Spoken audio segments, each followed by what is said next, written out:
Welcome, friend. Tonight, we step into a world both distant and strangely familiar, a place of fog-laced villages, tolling church bells, and dirt paths trodden by generations long gone. The year is somewhere between 1250 and 1450. You are a stranger here but for the next few hours. You will walk in their shoes. This is not the medieval world of fantasy tales or heroic ballads. No knights in shining armor gallop to your rescue. No castles glimmer in the moonlight. Instead, this is the day-to-day grind of survival.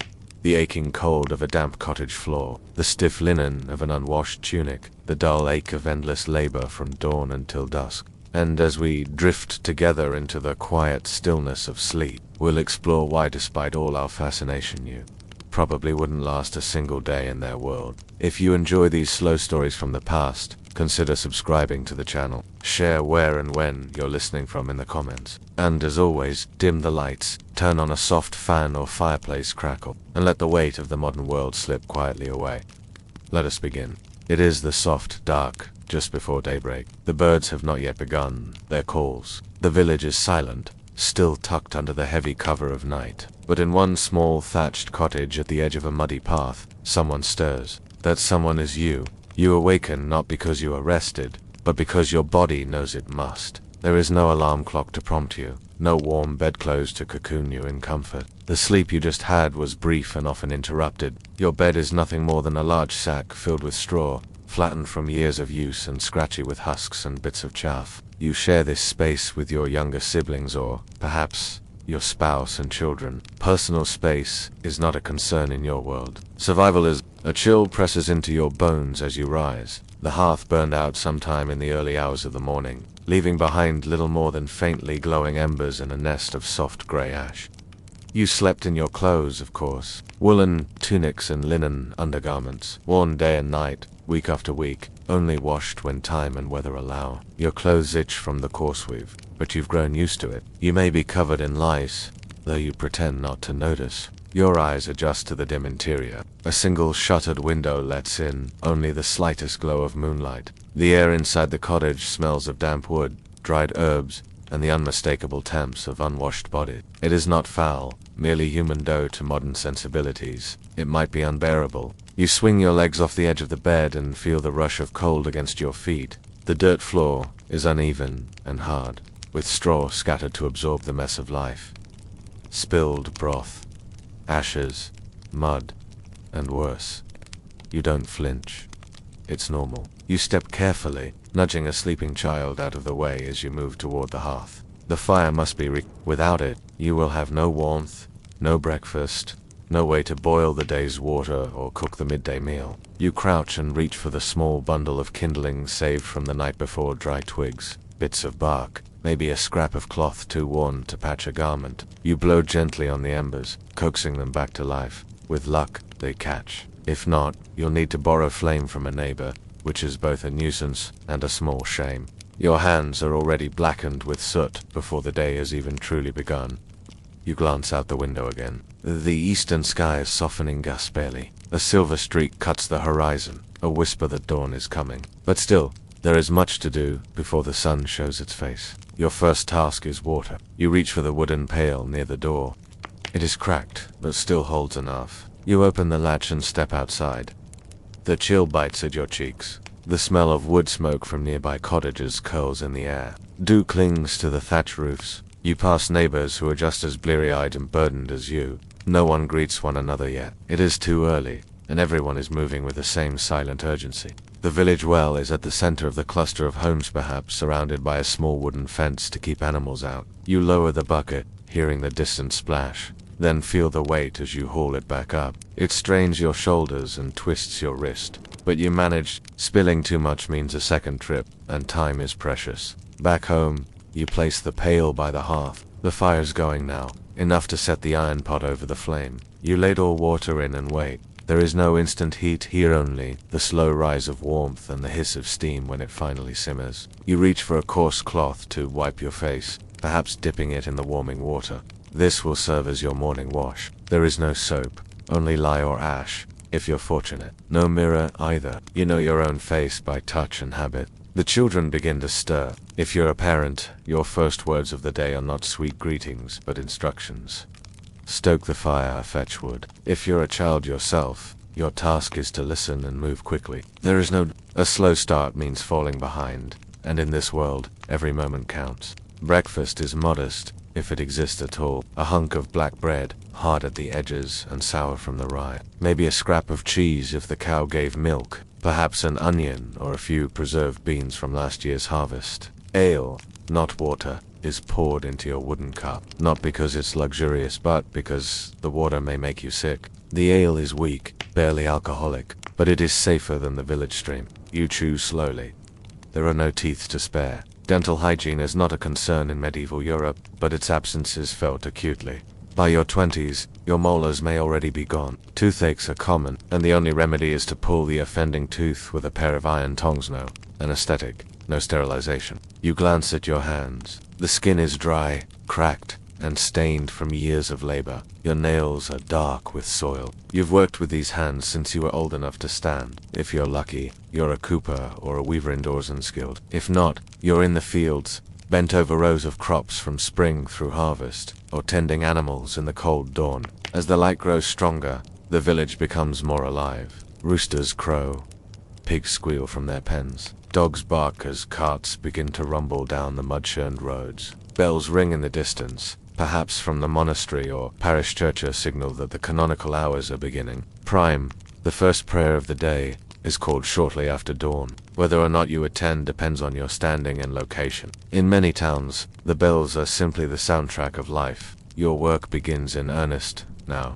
If you're a field worker, you grab your hoe and head to the Lord's land first. A portion of your week is owed in Lebanon, and it is non-negotiable. You toil on his estate before tending your own small strip of soil. You may not even own your land, merely lease it as a villain or serf, bound by obligation and law. And even if you are technically free, the difference is slight. Freedom here means responsibility without protection. You pay for the right to exist. If you're a tradesperson, you unbar the wooden shutters of your shop and display your goods. Perhaps you're a cobbler, hammering soles to leather, or a blacksmith, preparing for the long day of forging. The air fills with the sound of tools and murmurs. Women carry baskets, children chase chickens, and carts groan under sacks of grain and hay. And if you're a woman, your day is a relentless cycle of unseen labor, drawing water, baking bread, tending the hearth, washing clothes, mending tears, caring for children, and preparing meals from meager stores. You grind grain by hand using a quern-stone, a process that takes hours. Your hands ache with repetition. Your knees sore from kneeling at the hearth. Illness is constant. Your neighbor may be coughing again, perhaps. The phlegm is tinged with blood. You hear of someone's infant dying in the night. This is not shocking. It is not new. Death is a familiar visitor in your world, always watching from the edges. As the sun rises fully, the day's fatigue has already begun to settle into your shoulders. You've been awake for hours, but your tasks are far from over. You feel the dryness in your throat, the stiffness in your joints, the faint growl in your belly. But you carry on. Everyone does.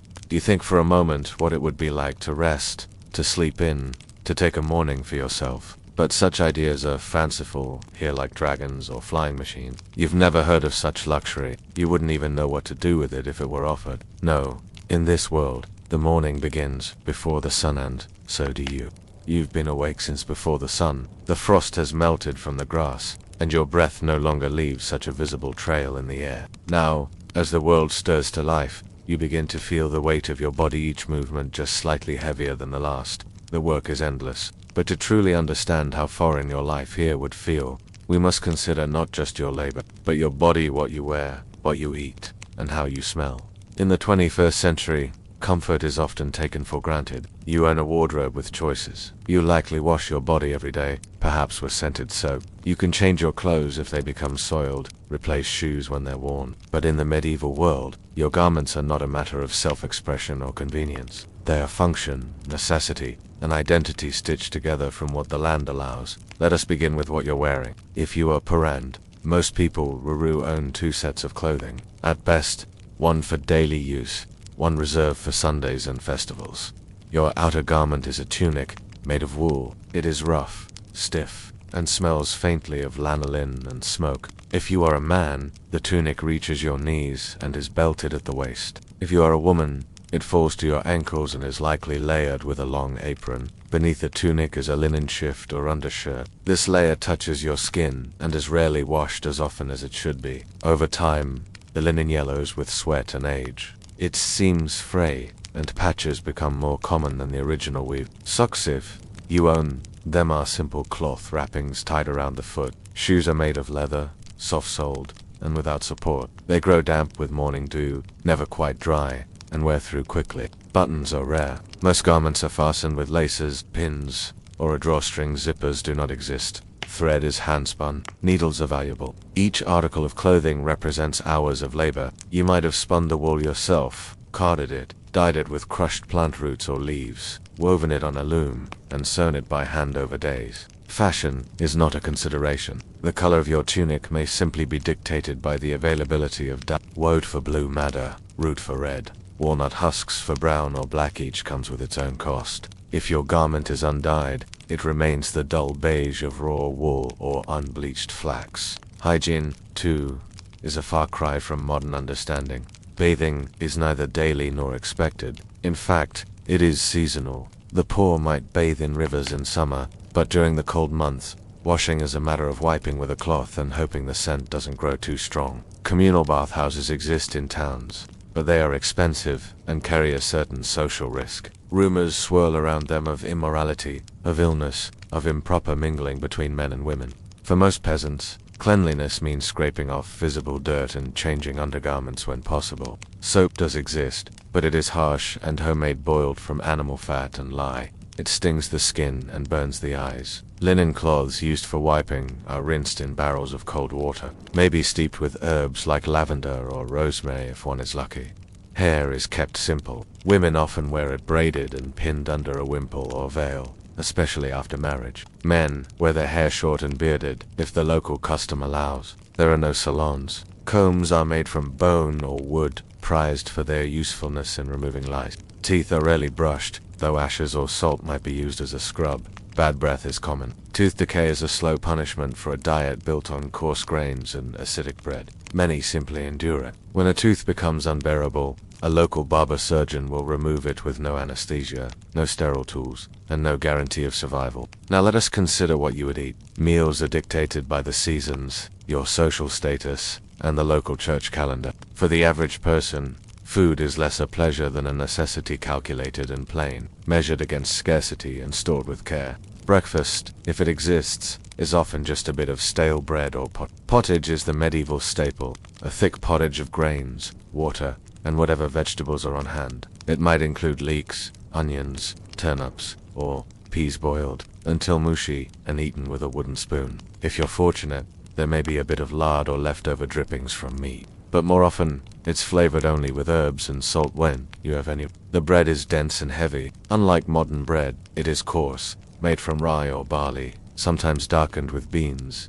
or even ground up acorns during lean times. Teeth grind down over the years from the grit in poorly milled flour. Meat is rare and revered. A chicken is valuable not just for its meat, but for its eggs. A pig, for its fat and its role in festive meals. Beef and lamb are consumed more often by the wealthy, whose estates raise animals, not just for labor, but for slaughter. Fish becomes the meat of choice during Lent and on fasting days. Salted herring, dried cod, or freshwater eels may find their way onto your table, though often they are tough and overly briny.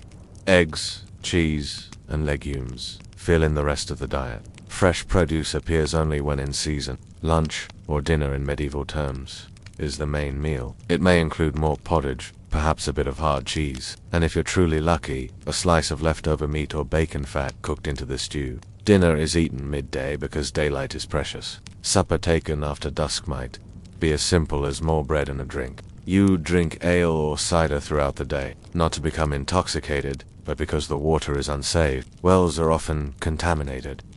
Streams are used for waste. Boiling water is time-consuming. Ale is brewed at home and shared within families. It is weak, cloudy, and often consumed warm. In noble households, food is richer but no less challenging by modern standards. The wealthy eat roast meats, pies, and sweetened stews spiced with imported flavors like saffron, cinnamon, or cloves. But these spices do not mask rot, they only mark wealth. Preservation is rudimentary. Meats are salted, dried, or pickled. Vegetables are brine. Fruit is preserved in honey. Even in castles, food is consumed with the hands. Knives are personal possessions. Forks are rare. Trencher bread serves as a plate. Leftovers are fed to dogs or servants. Hygiene in preparation is non-existent by today's rules. And now, we return to the question of smell. In the medieval world, odors are not concealed. They are part of the environment, accepted and unchallenged. The scent of the day includes the smoke from hearth fires, the dung of animals in the street, the acrid stench of tanners' yards, and the sweet rot of summer markets. The human body adds to this blend sweat oil, and the slow decay of rarely washed fabric. You carry the smell of the hearth in your hair, the scent of onions on your fingers, the musty earthiness of damp wool in your garments. Perfume is for the wealthy. Scented pomanders and herbal sachets exist, but only among those who can afford the luxury. Still, your nose adjusts. You do not flinch at the smell of your neighbors or your home. Your senses dull from constant exposure. You know the scent of illness, of fevered sweat or infected wounds. You recognize the smell of spoiled meat or mildew. You trust your instincts, because in this world, your survival depends on them. As the day moves forward, you grow used to the discomfort. You don't stop to think how heavy your tunic feels on your shoulders, how the leather shoes rub against your heels, how the taste of sour ale lingers on your tongue. You have work to do, and your body is your only tool.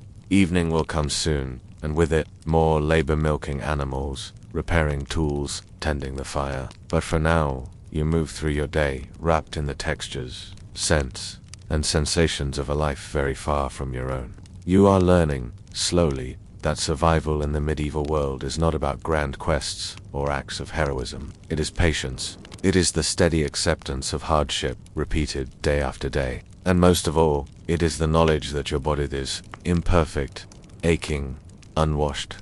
Body is all you have. The sun now rests higher in the sky, casting long rays across the village fields and illuminating the grime that clings to every surface, tools worn thin by use, wooden doors warped by rain, and hands calloused from decades of toil. If you thought the morning was hard, the full weight of the medieval workday has only just begun. And in this world, work is not something you do to earn leisure.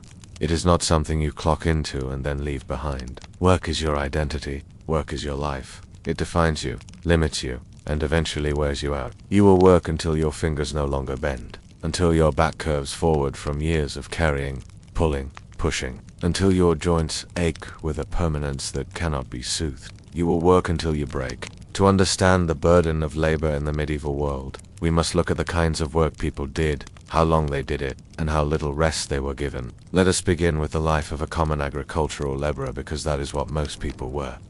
Over 90% of the medieval population worked the land, not owned it, not profited from it, but worked it. From before the age of 10 to the final days of old age, if you lived long enough to see them. Your day is structured entirely around the seasons. In spring, the fields must be plowed and planted. In summer, the weeds are fought and the crops tended. In autumn, the harvest arrives and every able body is summoned. In winter, the work changes, but does not end repairs to fences, carts, and roofs, the slaughter of animals, the preservation of food, the constant mending of what the year has worn down. You begin your day by preparing tools, perhaps a wooden hoe, a plowshare, or a scythe each, maintained by your own hand. Metal is expensive. Blades must be sharpened with care. If your tool breaks, you may not replace it for months. You may go without. In the field, you bend forward for hours, weeding, sowing, reaping, all done manually, without modern equipment. The soil is clumpy. Rocks catch at your fingers. Your knees ache. Your back tenses. There are no gloves. There are no brakes. Your only shelter is the occasional tree, if you're lucky. The sun burns your skin. Your clothes are soaked with sweat. In rain, you keep working. In frost, you keep working. When you're hungry, you take a few bites of bread or cheese, and then keep working. And if you think this sounds difficult, this is the life of the healthy. For those born with weak limbs, poor eyesight, or chronic illness, the medieval world offers no reprieve. There is no disability insurance, no accommodations, no light duty. You work or you beg. Those who fall sick may find themselves laid up in a cold room, covered in damp cloth, fed broth if there's any to spare. But the body must return to work quickly. Illness is not an excuse. You heal, or you don't. The fields cannot wait. Now consider the tradesman in a small town. You may be a blacksmith, whose days are filled with smoke and fire, hammering glowing metal into hinges, nails, horseshoes, or weapons. The forge is hot, the air thick with soot, the ringing of iron on anvil echoing in your ears. The blacksmith's arms are strong but strained. Repetitive strain injuries are common, though they are not called that. There are no terms for carpal tunnel or torn ligaments. There is only pain and a hope that tomorrow you can still lift your hammer. Or perhaps you're a tanner, working with animal hides. This is one of the most unpleasant trades in existence. Hides are soaked in urine and lye, then scraped and softened using animal brains. The stench is unbearable. The chemicals corrode your skin. The work is thankless, but leather is necessary for shoes, belts, sheaths, harnesses, and someone must do it. Women work just as hard, though their labor is often invisible. From dawn to dusk, a woman may spin wool, knead bread, fetch water,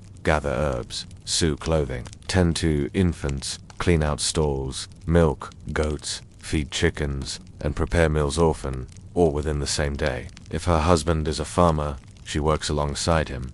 If he is dead or absent, she does it all. There is no retirement. Old age is not an end to labor, it merely makes it harder. A grandmother may still bend to gather firewood. An elderly man may still hobble to the field to spread manure. The body fails gradually, but the work remains. And if you can no longer work, your survival depends entirely on your family or the mercy of the village. Few escape this cycle. Those who do clergy, nobles, scholars still live under the weight of responsibility, though their labor is intellectual or administrative. A monk may copy manuscripts for 12 hours a day, his eyes straining by candlelight. A noblewoman may manage a household, oversee a staff, and bear child after child, many of whom will not survive. Fatigue is universal. There is no weekend, no concept of vacation. Feast days offer some relief, especially in Catholic regions where holy days were observed frequently. But these are communal celebrations, not restful retreats. You attend church, prepare food, and fulfill obligations. You might enjoy music, dance, or drink, but only for a short while before returning to your routine.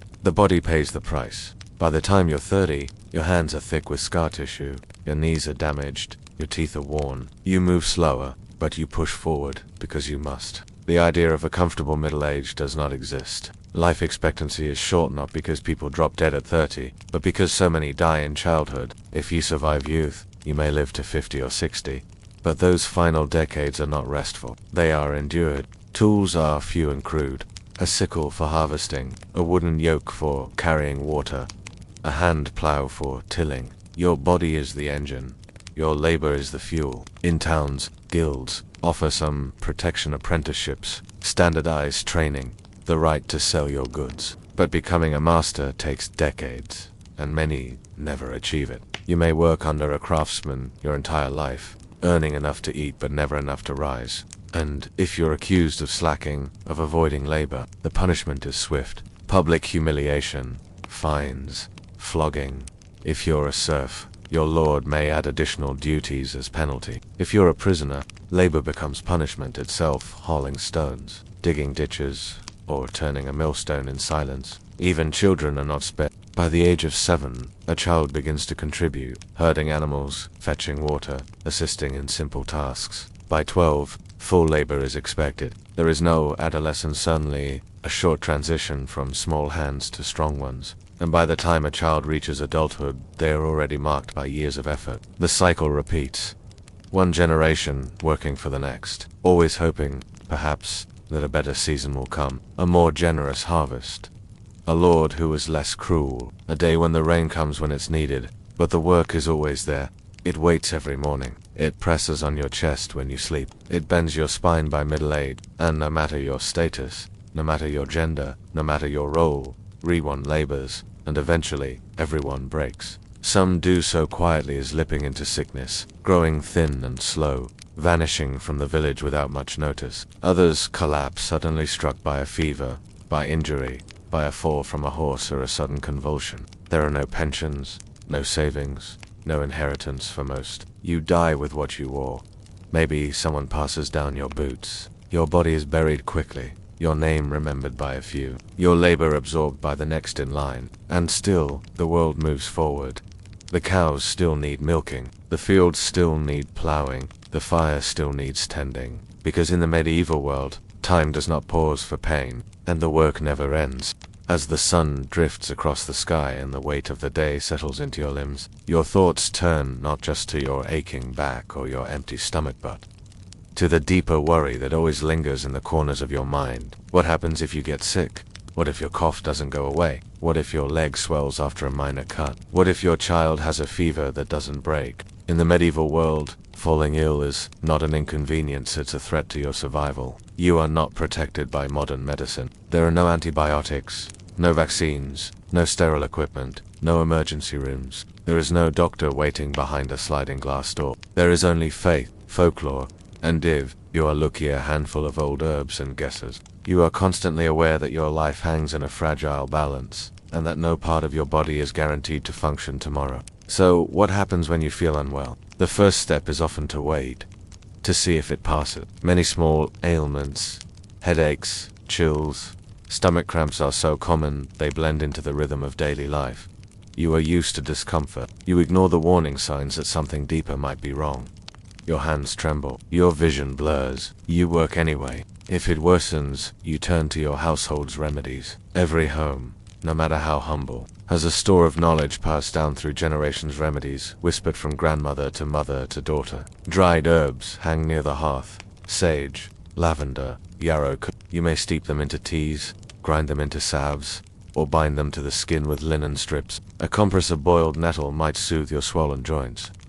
A warm infusion of chamomile may help you sleep. Garlic is eaten raw to drive out bad humors. Honey is spread on wounds to prevent rot. Bread soaked in vinegar is placed on the forehead of a fevered child. These treatments are based on observation, on trial and error, and on the desperate hope that nature might offer comfort. Sometimes they help, sometimes they don't. And when they don't, you seek out the wise woman, the village healer, or the local barber. These are not physicians as you know them. They are figures who straddle the line between medicine and mystery, whose skills are respected, feared, and sometimes condemned. The wise woman knows the forests. She gathers plants at dawn, when the dew is pure. She knows which roots to boil and which berries to avoid. She speaks softly, her hands stained with crushed leaves. Sometimes she chants prayers as she mixes a pot. Sometimes she offers charms to wear around the neck: a carved bone, a piece of red wool, a scrap of Latin scripture tucked in a pouch. She is both healer and risk. If too many people die under her care, suspicion may rise. Whispers of witchcraft, of curses. But when illness strikes, she is often the only hope. Then there is the barber, a man with a sharp knife and a firm grip. His shop is marked by a pole red for blood, white for band. He shaves beards, pulls teeth, lances boils, and sets broken bones. His tools are iron and wood, wiped clean on his apron. He might bleed you with leeches or a shallow incision at the crook of your elbow.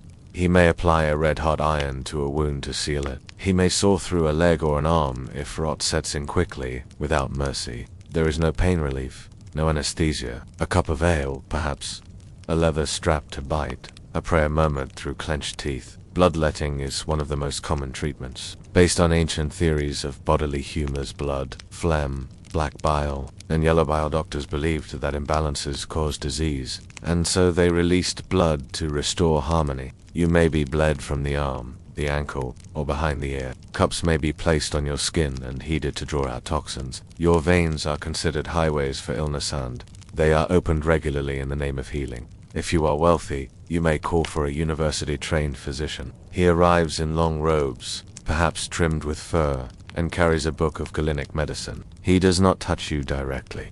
He observes. He questions. He examines your urine in a glass flask, holds it to the light, and declares whether your humors are hot or cold, wet or dry. His recommendations often involve rest, changes in diet, and careful bleeding. But he does not offer cures. He offers wisdom, drawn from ancient texts rather than personal experience. Many physicians have never seen a human body dissected. Anatomy is theoretical. Illness is philosophical. Sometimes, you are told to wear gems or press metals against your skin. Sometimes, you are told your illness is punishment for sin. The local priest may be called to hear your confession, to sprinkle holy water, or to recommend fasting and prayer. Because ultimately, much of medieval medicine is rooted in the soul. Disease is often seen as divine retribution, a test of faith, a lesson in humility. Saints are prayed to for healing. Pilgrimages are made to holy shrines. Relics of martyrs are touched, kissed, and believed to carry divine power. You may walk 4 miles to reach a sacred well or chapel. You may sleep in the shadow of a cathedral, hoping for a vision. Hope becomes medicine, and when it fails, it becomes mourning. And then there is plague. When sickness arrives not in a single person but in the village as a whole, fear spreads faster than fever. People flee. Families lock themselves indoors. Bonfires are lit to purify the air. Bells toll constantly. The Black Death, when it came, killed indiscriminately. Whole households vanished. Priests died giving last rites. The doctors wore beaked masks filled with herbs, believing disease traveled through foul air. Nothing helped. The streets filled with carts of the dead. But even in lesser epidemics, sweating, sickness, dysentery, typhoid, you fear strangers. The markets grow quiet, and once again you realize how fragile your place is in this world. Childbirth, too, is perilous. For women, it is the most dangerous undertaking of their lives. There are no hospitals. Births take place at home, assisted by midwives and female relatives. Tools are crude. Knowledge is limited. If labor is long or complicated, the outcome is grim. Stillbirth is common. So is infection. A mother who survives one birth may not survive the next. A midwife may pack herbs into the womb to stop bleeding, or sew with coarse thread to mend tearing. Prayers are whispered throughout. And afterward, a woman may be churched to ritual cleansing to welcome her back into the community. Because childbirth is not just dangerous, it is seen as spiritually unclean. There are no guarantees in this world. A cough may pass or kill. A scratch may heal or fester. A fever may burn out or burn through. And when death comes, it is accepted not as failure, but as fate. The dead are washed, wrapped in linen, and buried quickly. There are no embalming techniques, no refrigerated storage, no long goodbyes. Graves are shallow. Stones are rare. Most people vanish without a marker, remembered only by the living. You are not protected. You are not treated. You are not healed. You are prayed for. In this world without doctors, without knowledge, without access, without control, your best defense is not medicine. It isn't. It is the hope that you will not be the one to fall next. It is the strength to keep going despite the odds. And above all, it is the quiet knowledge that if you do grow ill, you will be cared for by those who have nothing but care to offer. You've made it this far in your day. The sun has passed its peak and begins its slow descent toward evening. Your muscles ache, your thoughts drift toward supper, but not everyone lives in the open fields and village lanes of the countryside. Perhaps, in this life, you dwell in a medieval town, a place more densely packed with people, with possibility, and with problems. If you thought life in the countryside was hard, a day in a medieval town is an entirely different trial. These towns are loud, crowded, and alive with a constant churn of life. They're built not for comfort, but for commerce, and defense, surrounded by thick walls, divided by narrow alleys, and humming with a kind of urgent, unmanaged energy. From the moment you step into the winding streets, the atmosphere surrounds you, thick, pungent, and deeply alive. Let's begin with the layout. Most towns grow haphazardly. There is no central planning, no blueprints. Buildings lean into one another, upper floors stretching out like hands shaking across the alleyways. Streets are not paved, but packed with centuries of mud, straw, and refuse. Some towns do lay cobblestones in central squares, but most walkways are uneven and rutted. The main thoroughfare might host a market, dozens of stalls cluttered with goods, vegetables, salted fish, scraps of fabric, bits of bone jewelry, bowls, jugs, and second-hand tools. Vendors shout above one another, trying to catch the ears of passing buyers. Children dart between legs, dogs sniff the corners, and chickens, goats, or even pigs may wander freely, leaving their mark wherever they go. The scent of a medieval town is unmistakable. It is not one smell, but many, layered like damp cloth. Dung, spoiled food, sweat, mold, rotting, fish, yeast from the baker's oven. Sanitation is primitive. Chamber pots are dumped into the street or alleyway with a warning shout. If you're in a town influenced by French, or no warning at all. The waste pools in the middle of the road, eventually washing into open gutters that line the street. Rain helps move it along. Dry days do not. Rats are a common sight.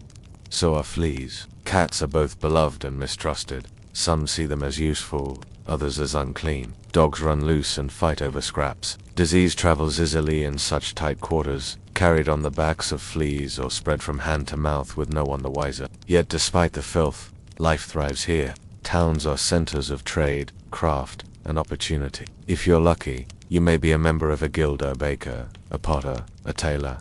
Your shop doubles as your home. The ground floor opens to the street. A wooden counter swings out. Goods are displayed in the window. You live in the rooms behind or above. The sounds of a town are endless. Hammers clang from the blacksmith's forge. Bells chime from the parish tower, marking the hours or calling to mass. The clatter of carts and wagons echoes through the narrow lanes, wheels rattling over loose stones. Street musicians play the lute or drum.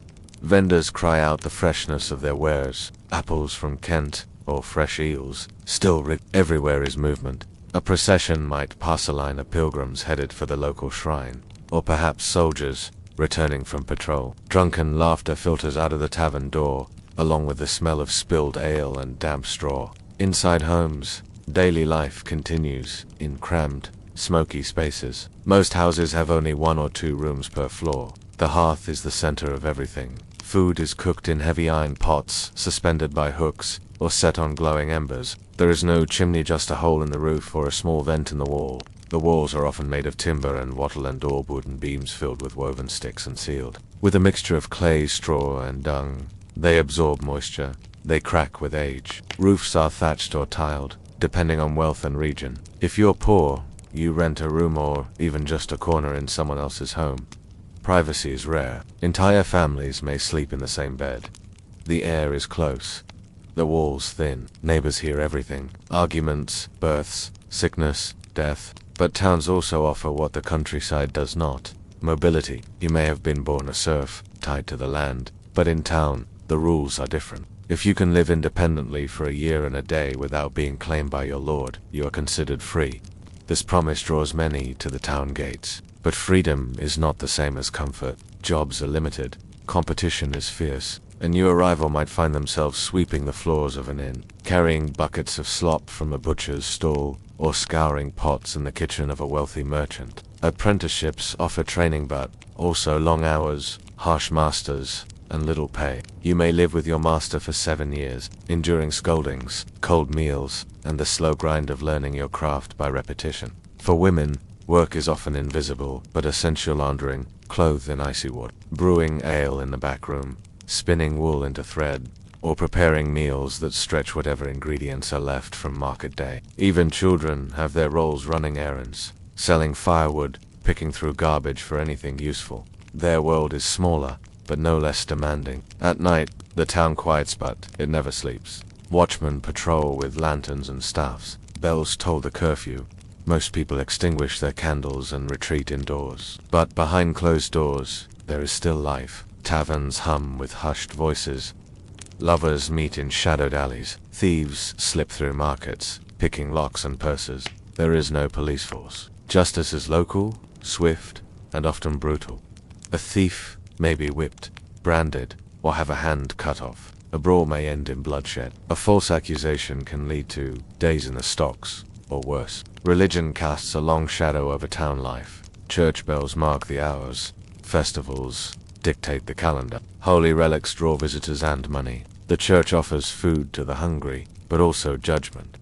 Public penance is common. A sinner may be paraded through the streets, barefoot and chained, with a rope around their neck. And yet, there is joy here, too. On feast days, the town bursts to life with color and celebration. Pennants flutter above the square. Music plays from every corner. Jugglers, dancers, fire-breathers, and fools draw crowds. Ale flows freely. Pastries are baked. Songs are sung. These days are rare, but they linger in the memory for months. Town life is a contradiction: freedom wrapped in hardship. Opportunity shadowed by danger. A place of noise and life, but also risk and loss. It is not a place for rest. The city walls protect you, but they also contain you. There is no escape from the crowd, the smoke, the smell. Even your dreams may echo with the rattle of carts or the cry of merchants. You live close to others, closer than you might like. And yet, despite it all, you persist. You endure the filth, the noise, the long days, and short nights, because town life offers something you can't find elsewhere. A chance to rise above your station, a chance to learn a trade, a chance, however small, to carve out a different future. Even if the odds are against you, even if you wouldn't last a day without your neighbors, your labor, or your stubborn will. Because in the medieval town, survival depends on cooperation, resilience, and the ability to keep going no matter how loud, how filthy, or how uncertain the road ahead may be. The sky begins to dim, slowly bleeding gold into deepening blue. The shadows stretch, the birds grow quiet, and the clatter of village or town life tapers off into a hush. It is evening now, perhaps, the most misunderstood part of the medieval day. For us, night is filled with light electric bulbs, glowing screens, the safety of a locked door, the hum of something always running in the background. But in the medieval world, night is something else entirely. It is not just the absence of the sun, it is the return of darkness in its truest, most complete form. Here, the night is black. The kind of black that seems to close in on your eyes, that swallows shapes, that dampens sounds, until even your own footsteps seem to vanish into the stillness. The kind of black that makes you hesitate at your own doorstep, afraid to take one more step in case you lose the way entirely. This is not poetic darkness. This is physical darkness, lived darkness. Once the sun sets, your world contracts. You do not walk far from your hearth. You do not make long journeys. Most doors are bolted tight. Travel is dangerous. Streets, even in towns, are rarely lit. A few wealthier settlements might have flickering torches on the main road or candles set in lanterns outside inns, but most lanes are pitch black, and so, as the daylight fades, you begin your slow retreat inward. In the countryside, your day ends with the animals. The goats and cows are herded into pens. The chickens are shut away. The tools are cleaned and returned to their places. The fire is stoked one last time, and the pot, whatever remains from the midday meal, is stirred. There may be no new food tonight, only reheated stew, perhaps thickened with oats or whatever root vegetable was left in the bin. Supper is eaten by firelight or tallow candle. There is no overhead illumination. The flame flickers and dances, casting warped shadows across the room. You eat in near silence, your body too tired for conversation. The bread is stale. The ale is warm. The food is the same as it was the day before, and likely the day before that. But you are grateful for it. Once the food is cleared, tasks continue in quiet. Clothes are mended, tools are sharpened, threads are spun by hand, twisted between fingers by the glow of the hearth. If you are a child, you sit near your mother or grandmother, watching the fire, listening to the quiet hum of the spinning wheel, or the slow scratch of a knife against wood. This is the time of the day for soft work tasks that do not require daylight, but still carry weight. If you live in a town, the evening may be more social. Neighbors gather in doorways to speak in low voices. Taverns draw in the lonely, the bored, the hungry. Laughter spills from half-opened shutters. But the law mandates quiet after a certain hour, and watchmen walk the streets with lanterns and staffs to keep order. Curfew bells ring. Evenings dim their lights, their windows shuttered. The town breathes slower at night, but the danger does not sleep. Bandits are rare but real. Spirits are feared, and though most people are far too tired to stay awake for long, those who do may find themselves alone with their thoughts and with the things they cannot name. Because the night, in the medieval mind, is not just dark, it is supernatural. The hours after sundown are believed to belong to the otherworldly. Witches fly by night. Spirits walk the lanes. The souls of the dead are most restless in the dark. Children are taught not to whistle after dusk, not to step outside without prayer, not to speak the names of certain things. Old charms are hung above doors. Ashes are smeared across thresholds. A bowl of milk is left out, perhaps, to appease a wandering spirit. Bells may be rung not just to mark the hour, but to ward off evil. In bed, you wrap yourself tightly not just against the cold, but against whatever unseen thing may brush your wind. Your blanket is thin. Your pillow is a folded sack. You sleep on a straw mattress crawling with lice or mites, but even this is better than sleeping outside, because the night outdoors is for the desperate, the poor, the sick, the traveler. If they are lucky, they are left alone. If not, they are robbed, beaten, or worse. The darkness is not romantic. It is not peaceful. It is a test. Your cottage door creaks with the wind. The roof shifts and groans. The night carries every sound an owl in the distance. A fox shrieking like a child. The low hum of someone coughing in the next room. If you live with others, you share your sleeping space. Children nestle against parents. Husbands and wives share heat beneath a shared blanket. You sleep in your clothes. You do not undress. You are never fully clean. You roll over, pressing your hands beneath your chest, curling against the straw. There is no such thing as undisturbed sleep. Most people wake at least once during the night. This period between dusk and dawn is not one long, uninterrupted stretch of rest. It is broken sleep. The first few hours are heavy and dreamless. Then comes a period of wakefulness called the watch. You may rise and stoke the fire. You may talk softly with others. You may whisper prayers. Then, you return to bed for your second sleep, which carries you until the earliest hints of dawn. And, if the night brings illness, there is no light to examine the patient, no warm bath to lower a fever, only cold compresses, whispered prayers, and the grip of a loved one's hand. If a child does not wake in the morning, there is no doctor to call, only a burial to arrange. Sleep is not taken for granted. It is something you earn, but never quite enjoy. The fire must be fed, the house must be watched, the darkness must be endured, and still, the world continues turning.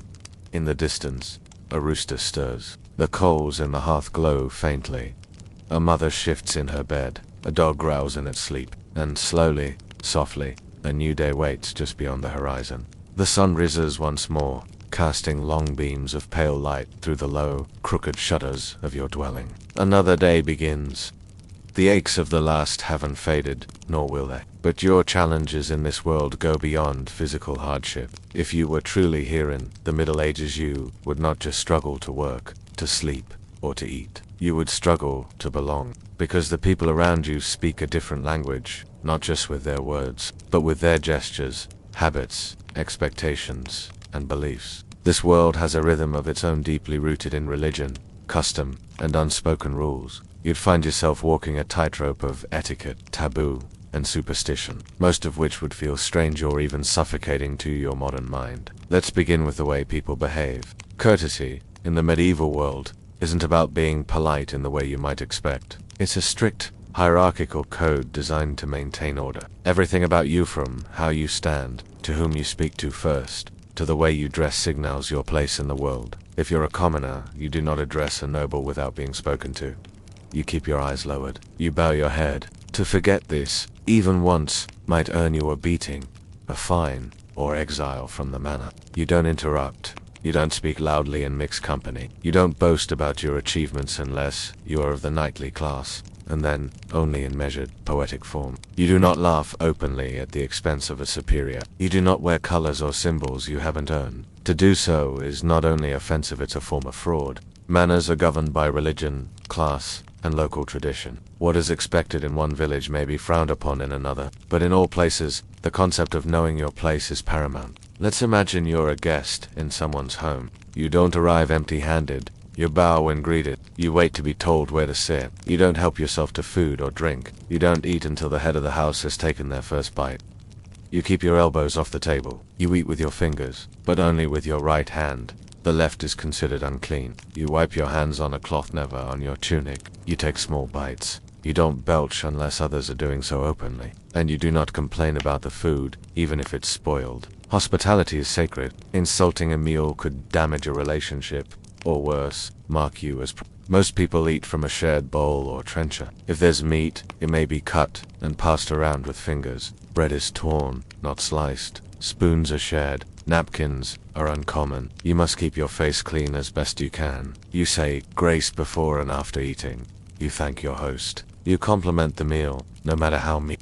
And you always ask permission before rising from the table. But etiquette goes beyond meals. It touches how you dress, how you bathe, how you greet others. Married women cover their hair with veils or wimples. Young women braid theirs until wet. Men remove their hats when entering a church. Children bow to elders. Everyone bows to the local priest and then there are beliefs, those invisible rules that shape every part of life.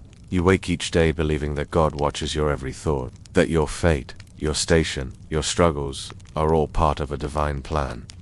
That illness is punishment for sin, that storms are signs of God's anger, that dreams may carry messages from saints or demons. You do not question these things. 2. Tao is not only dangerous, it is deadly. Heresy is a crime. The church is both your spiritual authority and the strongest institution in your life. It controls marriage, birth, education, and burial. Its festivals mark your calendar. Its fasts dictate your diet. Its teachings guide how you treat your neighbors and your enemies. You don't speak of private doubts aloud. You do not challenge a priest in public. You don't speculate about scripture or suggest alternative explanations for the world's mysteries. That would be seen not as curiosity but as rebellion. Magic is real to you. So are curses. You hang iron charms above your door to ward off evil spirits. You sprinkle salt around a baby's cradle to protect against fairies. You avoid crossroads at night. You burn certain herbs to protect your home. You knock on wood. You cross yourself before entering a barn or lighting a fire. You believe in omens, black birds, falling stars, cracked mirrors, dreams of blood. You fear eclipses. You respect the old woman who lives at the edge of the forest. You avoid speaking the names of the dead at twilight. You also believe in hierarchy not just as a political system, but as a divine order. The king rules because God wills it. The Lord owns the land because that is his role. You are a peasant because God placed you here to serve, to toil, to endure. To question this is not just revolutionary, it is blasphemous. Even your body is not truly your own. The church teaches that your flesh is weak, prone to sin. You are to avoid vanity, indulgence, and idleness. Your thoughts, too, must be pure. Lust, pride, envy, these are sins that condemn you. Confession is regular. Penance is expected. You fast not only to purify the body, but to humble the soul. You believe that saints can intercede for you, that relics carry divine power, that a pilgrimage to a distant shrine may heal your child or forgive your past. And yet, alongside these beliefs, you may carry old ones. You may whisper the names of ancient gods beneath your breath, just in case. You may tie knots in red thread to ward off illness. You may avoid stepping on graves at dusk, or speak to the moon when no one is watching. Superstition and faith live side by side in your heart. And you are not alone in this. Your neighbors, your family, your priest, they all live within this intricate web of belief and behavior. It gives structure to a chaotic world. It offers comfort in suffering. And it leaves little room for rebellion. If you were dropped into this world, you would be noticed at once. For your language, your posture, your confidence, your directness, your curiosity, your discomfort with silence, your impatience with ritual, your unfamiliarity with boundaries. You would forget to bow, you would ask the wrong questions, you would eat at the wrong time, speak out of turn, or reveal too much of your skin. You might smile too openly. You might offend someone without knowing it. You would not mean harm. But harm would come anyway, because in the medieval world, fitting in is not optional. It is a shield. It is protection from suspicion, from exclusion, from punishment. To follow the rules is to survive. And so, slowly, carefully, you would begin to conform. You would lower your gaze. You would hold your tongue. You would memorize the feast days. You would learn the prayers. You would nod when others nod. You would laugh only when invited, not because you agree but because you must. And over time, the strange would become familiar. You would forget the feel of your own time, your own rhythms. You would start to believe, just a little, in the things they believe. You would feel the pull of guilt, the comfort of order, the weight of tradition, until one day, you wake up and realize, you no longer belong to yourself. You belong to the Middle Ages. You've survived another day at least, in theory. You've risen before dawn, hauled water, worked the land, endured the noise of the marketplace or the silence of the forest, eaten simply, and slept in shifts. But even if you've managed to learn the customs, follow the rules, and stay out of trouble, you're still facing the one challenge you cannot reason or ritual your way out of: your body. Because if you were truly dropped into this world, your modern body with all its comforts, conditioning, and expectations would not be prepared. Not for the food, not for the weather, not for the wear, and not for the wounds. Let's begin with your feet. You're used to soft shoes, cushioned soles, climate control, and clean pavement. But in the medieval world, roads are uneven, muddy, often flooded or strewn with debris. Sidewalks don't exist.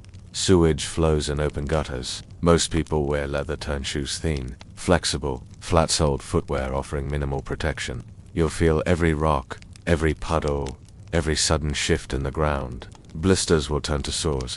Sores may become infected. And without antibiotics, even a small cut can become a serious concern. In the winter, wet shoes may stay wet for days. In summer, the heat will blister your skin. You'll walk miles every day, carrying wood, water, or grey, not because you're fit or training, but because you must. Now your hands, they are soft, moisturized, perhaps. the skin intact, the nails trimmed, the nerves unused to constant friction. Here, your hands become tools. You grip wood, twist rope, hold iron. You stir cauldrons and pull thorns from wool. You milk animals, churn butter, shovel dung. The skin hardens, cracks open, splinters embed. Burn marks from the hearth or forge are common. There is no ointment, no rubber gloves, no antibacterial soap. Your hands are raw, blackened with soot, or stained with the juice of plants. You begin to lose sensation not from numbness but from overuse. Next, your stomach. You're used to varied diets, fruits and vegetables in any season. Salt, sugar, spice, refrigeration, sanitation, and balanced nutrition. But in the Middle Ages, the gut must be strong. Most meals are bread, beans, and broth. Coarse, dense, sometimes spoiled. You eat with fingers. You drink weak ale because the water may make you ill. Food is seasonal. Your body craves fat in winter, when butter or lard are scarce. Your gut rebels at meat that's too salty or too dry. You learn to chew carefully because stones in the flour may chip your teeth. And if you grow sick, there are no probiotics, no hospitals. You rest and hope. Now you're back in joints. Your body is designed for short bursts of effort. In this world, there is no such thing as light duty. You bend to weed fields. You carry full pails of water. You lift stones, stretch hides, turn wheels. There is no ergonomic furniture. You sit on benches or stools. Sometimes nothing at all. Beds are straw and wood. Your pillow is your arm. Your spine begins to curve under the load. Your knees swell. Your hips grind. Pain becomes a constant companion, or quiet and unacknowledged. You do not rest unless forced. A modern body trained for comfort quickly begins to fray. And then, your skin. You've been protected by sunscreen, cleansers, antibiotics, deodorants, and controlled environments. But now, you live under the sky. Rain falls often. Winds bite at your cheeks. Summer heat burns your neck. Winter air cracks your lips. There is no barrier between you and the world. Rashes are common. Infections are more common. Lice live in your hair. Fleas in your bedding. You itch constantly. You bleed sometimes. You bathe rarely. Soap is lion ash. You do not exfoliate. You do not moisturize. You cover up and carry on your teeth. They ache. Your diet is coarse, full of acid and grit. You grind grains with a hand quern, and the small bits of stone from the mill end up in your bread. Over time, your enamel wears down. Cavities form. Gums bleed. A toothache is no small matter. Here it can become life-threatening. The cure, extraction, with forceps or pliers. No numbing, no antiseptic, no sterile tools. You are held down. A prayer is whispered, and then it's over if you survive the infection that may follow. Now consider your lungs. Every day you breathe in wood smoke, dust, and the sharp sting of tannery fumes, or forge soot. Chimneys are rare, houses are smoky, fires burn all day. In the town, you inhale the stench of the marketplace. In the countryside, pollen and spores float through the air with every turn of the season. Coughs linger, phlegm thicken, tuberculosis is common, asthma is fatal. There are no inhalers. You breathe, or you don't. Even your senses are tested. You read by candlelit, you're literate. The sun blinds you in open fields, and darkness swallows the world after sunset. Glasses exist, barely, and only for the wealthy. If your eyesight fails, you learn to live without it. Hearing, bells toll, constantly marking time. Warning of fire, announcing death. Markets are loud. Your ears ring from hammer blows, screaming livestock, or the sound of a town gate closing behind you. And then, your heart, not the muscle but the center of your courage. Because this world will not coddle you. Death comes early and often. A friend dies from a fever, a neighbor vanishes in the night, a child is buried before they learn to speak. There is no therapy, no diagnosis. You grieve in silence, or in prayer. There is no time to collapse. Mental health is not understood. Melancholy is seen as weakness, or sin, or bad humors. If you scream, you're cursed. If you cry too often, you're pitied. If you withdraw, people worry you've been possessed. You are expected to bear your sorrow like your burdens quietly, constantly, without relief. You will be misunderstood, not because you are strange, but because you cannot hide your discomfort, your confusion. The medieval body is not coddled, but calloused. yours is not.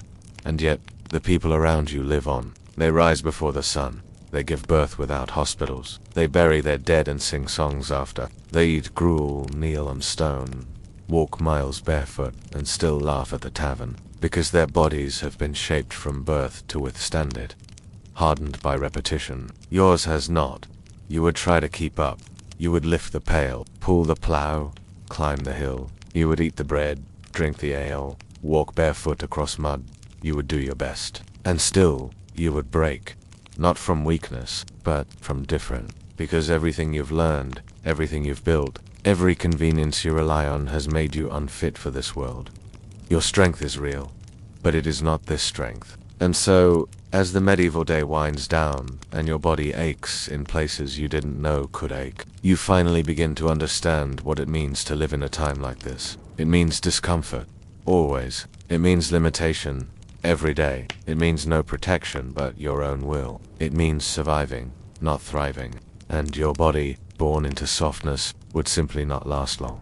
It is early afternoon in the town square. The market has thinned. The scent of stew hangs heavy near the baker's door, and the sun sits at its highest point. But today, something different draws the townsfolk forward. A wooden platform has been erected near the center of the square. Atop it, a man kneels, arms and head locked in the pillow. His face is red, not from shame alone, but from the sun. Children throw clumps of mud. Someone spits. The crowd murmurs, and you are an outsider. Here find yourself suddenly watching the performance of punishment. Because, in the medieval world, justice is not hidden behind closed doors. It is performed daily, openly, and with purpose. Here, the law is as physical as the dirt beneath your feet. To break it is not merely to be fined or warned, it is to be judged, branded, displayed, and shamed. And if you were truly here dropped into this world with your modern habits, your private thoughts, your open questions sooner or later, you would be the one standing in the square. The most common crime. Disobedience, not violent, not grand. Just everyday disobedience. Speaking out of turn, trespassing on a noble's land, brewing ale without a license, selling bread underweight, gossiping about the wrong person, not attending church, wearing colors that do not belong to your class. Justice begins not with a lawyer, but with a local official. Perhaps a reeve, a bailiff, or the Lord himself. In towns, the mayor or town council. In villages, the manor court. For more serious matters, you may be summoned to the 100 Court or to a royal session, when the justices tour the countryside. But these courts are not always just. They rely on reputation, confession, and public consensus. There are no lawyers to defend you, no right to silence. If enough people say you stole the eggs, or insulted the priests, or let your pigs run wild, you're guilty. And so begins the punishment. If your crime is minor, you may be fined 1 penny, 2, or 10.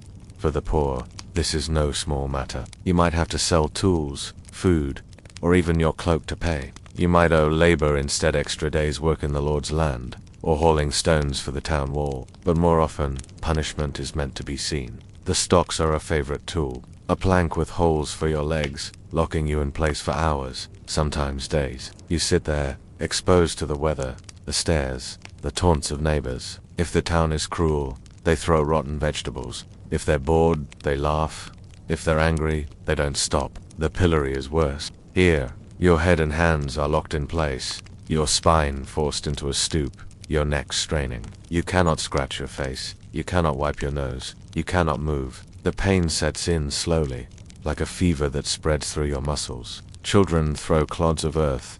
Adults throw questions. What did he do? Why is she up there? The answers vary. Perhaps you quarreled too loudly. Perhaps you were accused of adultery. Perhaps you baked bad bread or cursed at the church door. It doesn't matter. No, the judgment is public, and so is your shame. More serious offenses are marked for life. A thief may lose a hand. A brand may be pressed to the cheek, a hot iron shaped like a letter. T for thief, F for forger, B for blasphemer. It sears the skin. The wound becomes a scar. You carry your sentence, not in memory, but on your flesh. You may be whip-tied to a post, stripped to the waist, lashed until your back runs red. The whip is braided, made of leather, sometimes tipped with knots or iron. The number of lashes depends on the court, the crime, or the whim of the judge. You may be shaved your hair cut in disgrace. You may be paraded through town with a rope around your neck, forced to beg for forgiveness from door to door. You may be forced to kneel at the church altar in full view of the congregation, your hands raised, repeating a prayer of penance as others look on. And still, it goes deeper. There are crimes of belief. If you question the church, if you suggest that bread is not the literal body of Christ, or that saints do not intercede for the living, you may be labeled a heretic. At first, you are warned, then excommunicated, then imprisoned. For repeat offenses, the punishment is death, often by fire. The Inquisition may come not often, but enough to inspire fear. A traveling friar with questions, with documents, with lists of names. He asks gently, then forcefully, then with torture. You may be stretched on the rack, hung by your wrists, pressed with weights, forced to drink foul liquids, sleep-deprived, starved. You will confess, whether guilty or not. And once you do, the record is sealed. But you don't need to be a heretic to face terror. Witchcraft is punished by drowning, burning, or hanging depending on local custom. A woman with too much knowledge of herbs, too many stillbirths nearby, or too few friends, may find herself accused. There is no defense. Even the dead are not safe. Exhumed, cast from consecrated ground, publicly denounced, their names removed from records, their descendants shamed, and then the final punishment, execution. For murder, treason, or persistent theft, the sentence is death. There is no prison to wait in, just a cart ride to the gallows. The rope is coarse. The crowd is large. Children sit on shoulders. Vendors sell bread nearby. Death is not hidden. It is not softened. The executioner is masked, perhaps, or not. His hands are steady. You are told to confess. You are given a chance to speak. Sometimes people cheer. Sometimes they cry. Sometimes they turn away.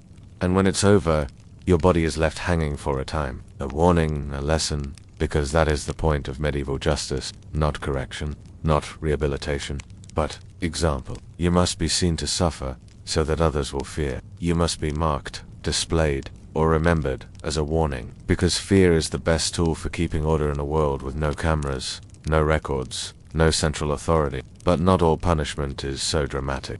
Sometimes shame is quiet.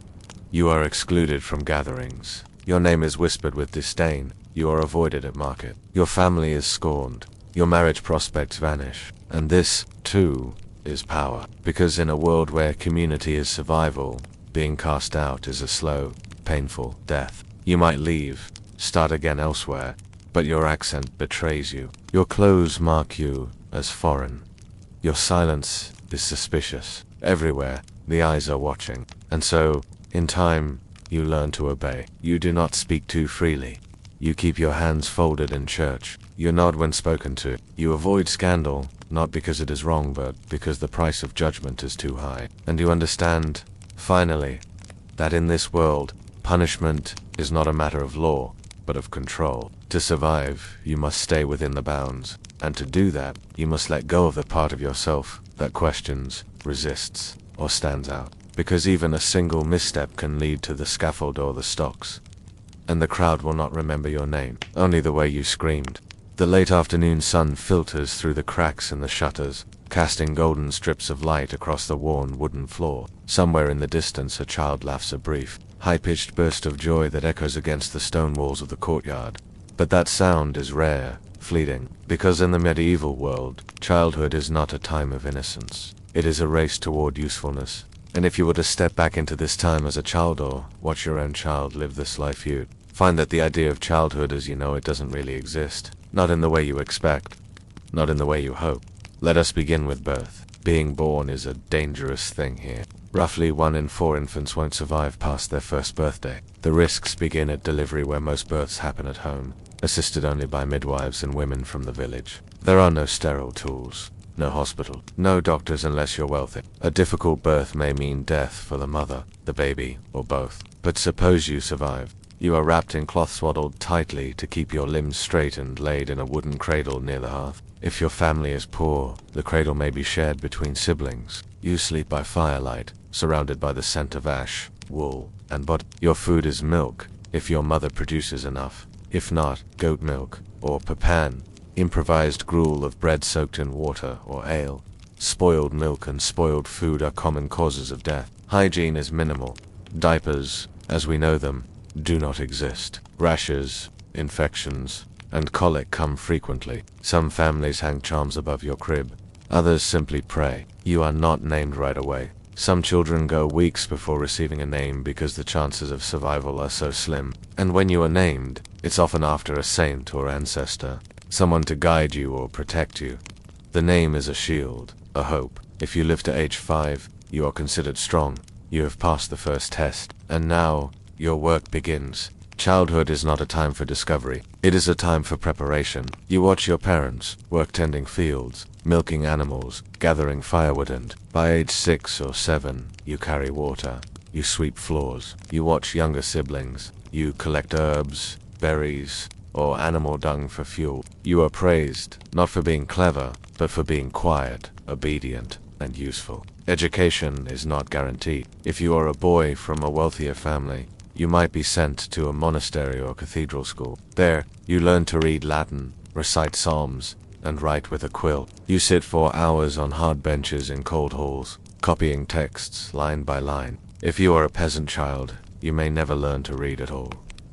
Letters are for clergy and nobility. You learn through repetition how to tell a good egg from a bad one, how to spot a sick lamb, how to weave reeds into baskets. Girls learn quickly that their value lies in quiet diligence. They are taught to spin, sew, cook, and care for younger siblings. If you are a girl, your games are imitations of motherhood. You rock a stick in your arms, pretend to bake mud pies, sweep dust that's already been swept. There are toys, but few. A wooden doll, a carved animal, a ball made of rags. Games are simple tag, chase, rolling hoops, throwing stones at a target. The most common play, whatever can be found on the ground. Discipline is harsh. Corporal punishment is normal.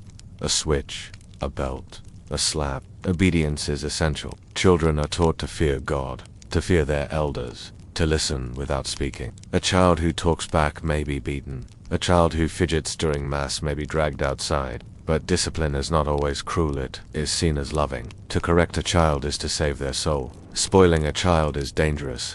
It might lead them to sin. So even affection is careful, restrained. By age 10, your childhood is effectively over. If you are a boy, you might become a page or an apprentice. A page in a noble household begins training for knighthood, learning to serve, to ride, to fight. An apprentice moves into the home of a craftsman.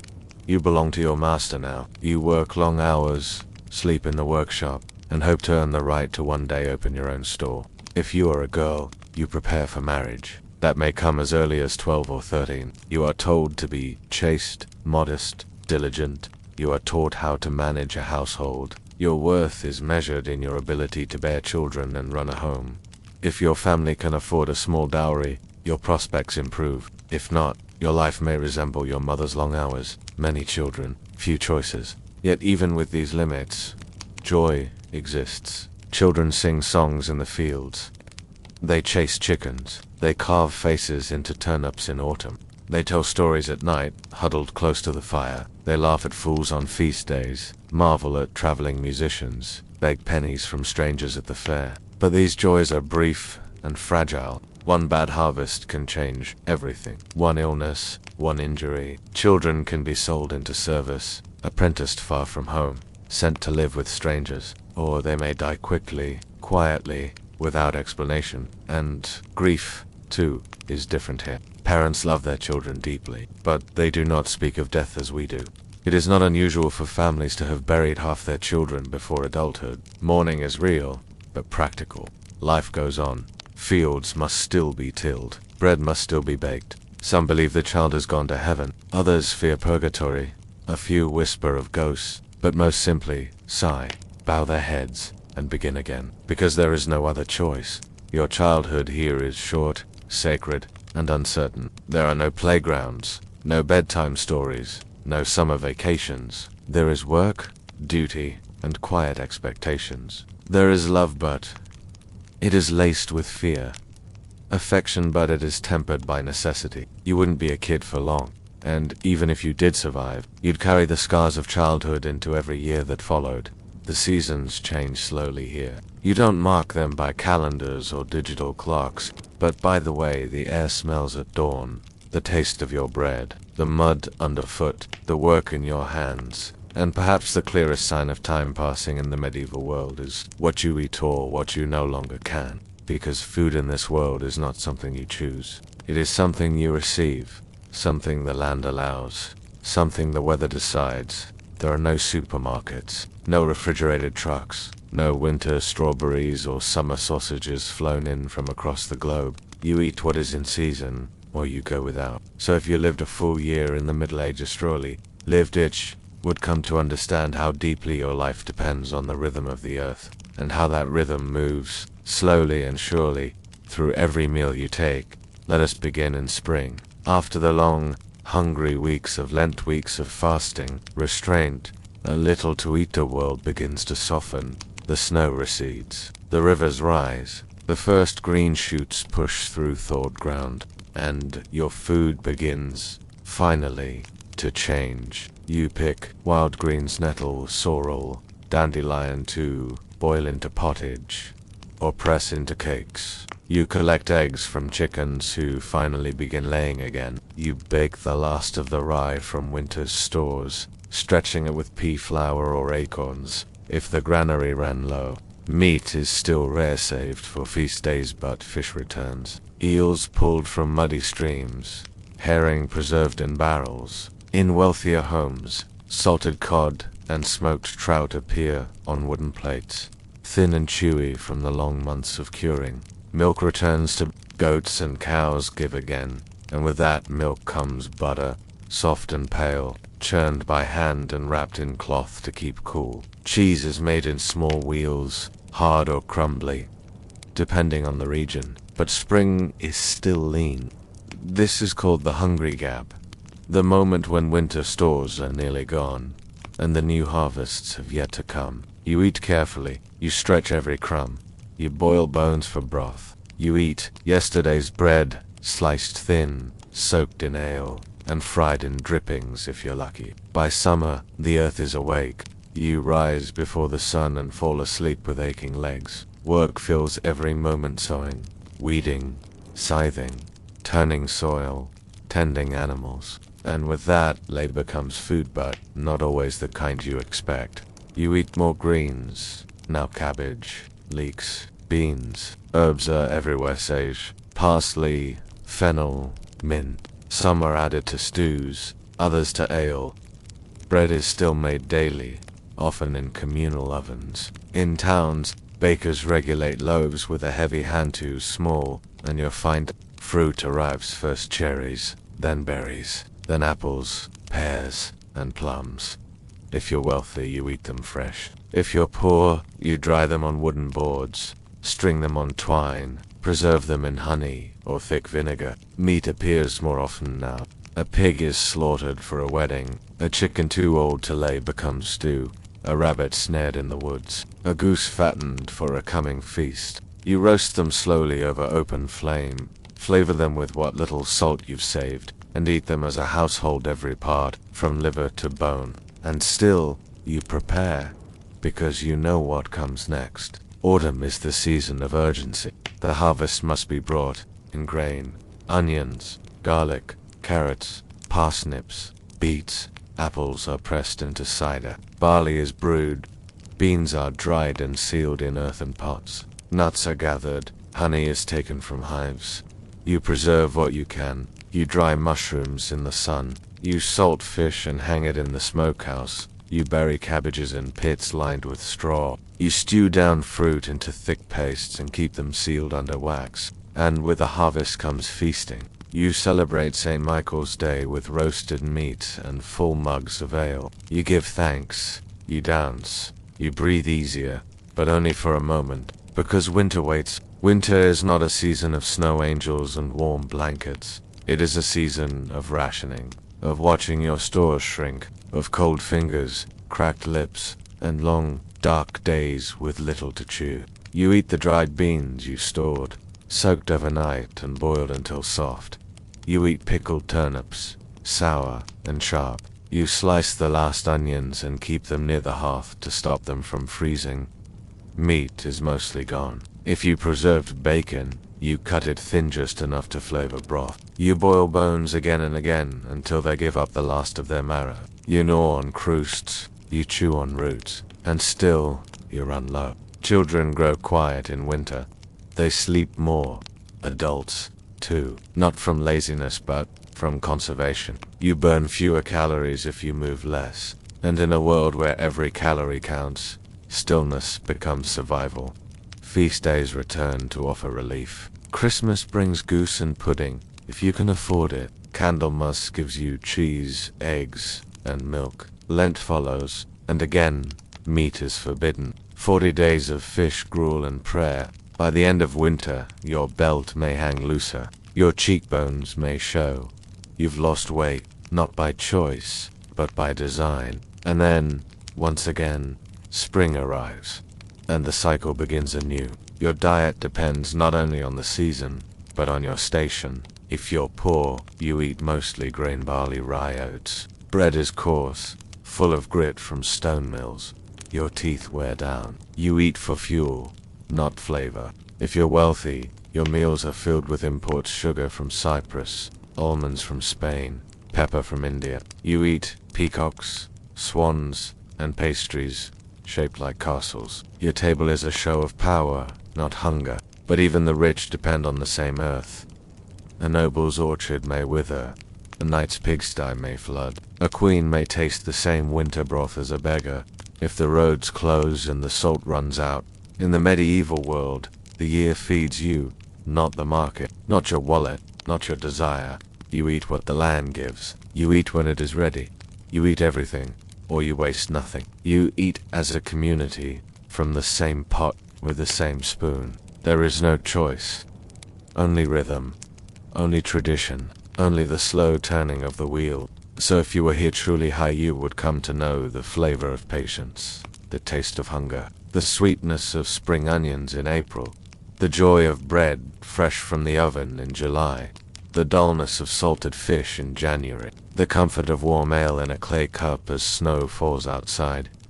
You would bless your meals, not just with prayer, but with silence and gratitude, and a quiet awe for how much must go right for a single seed to grow. You would not waste.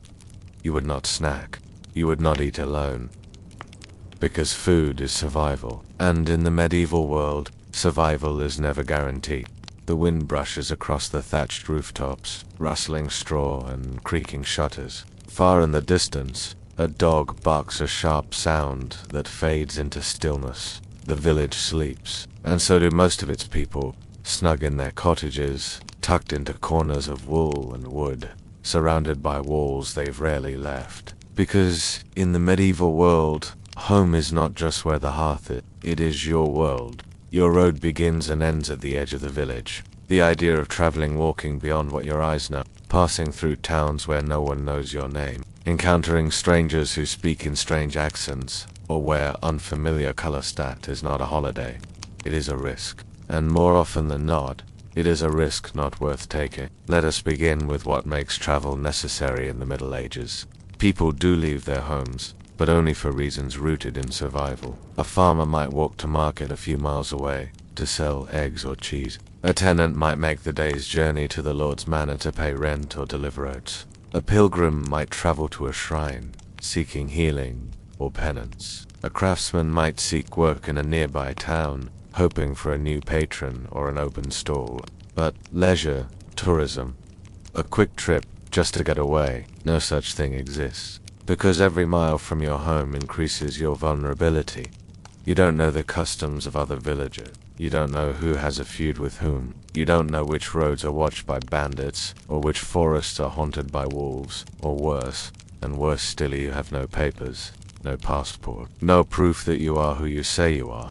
If a bailiff or watchman stops you and asks why you're traveling, you'd better have a reason, and witness it, because otherwise you might be mistaken for a vagrant, or a thief, or a spy, and that could mean the stocks, a whipping, or expulsion, banished from the town before you even see it square. Let's imagine, for a moment, that you do decide to travel. Your journey begins on foot. There are no bicycles, no carriages for common folk. Horses belong to the wealthy, and even those are precious reserved for war, plow or ceremony. So you walk. Your shoes are thin leather. Your soles wear quickly. The roads are packed dirt or uneven stone. In wet seasons, they become rivers of mud. In dry times, dust cakes your boots and clogs your nose.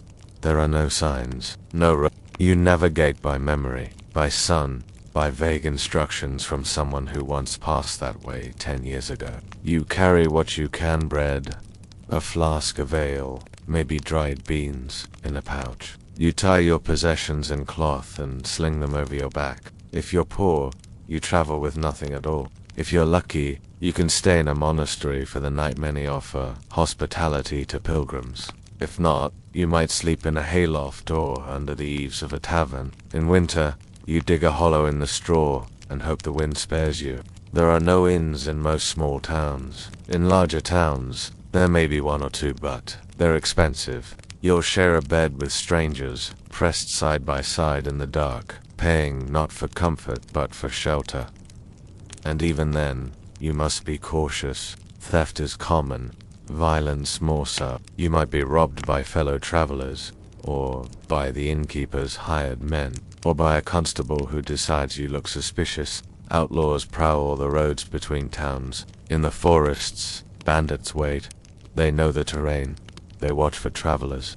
They demand coins, boots, sometimes more. Some call themselves rebels, fighting unjust taxes. Others simply take. You are alone out here. If you cry for help, no one will hear you. If you are hurt, there is no doctor waiting ahead. You must decide, is your reason for leaving home worth the cost? Still, people do it. Pilgrims walk hundreds of miles to reach shrines: Canterbury, Santiago, Rome, even Jerusalem. They walk for months, barefoot or in thin sandals, seeking healing or forgiveness. They wear signs on their cloaks, badges to mark their destination. A scalloped shell for Santiago, a cross for Rome, a palm for Jerusalem. These signs offer protection, recognition, but not immunity. Merchants travel with carts, heavy with cloth, spices, iron tools, or pottery. They pay tolls to pass through cities.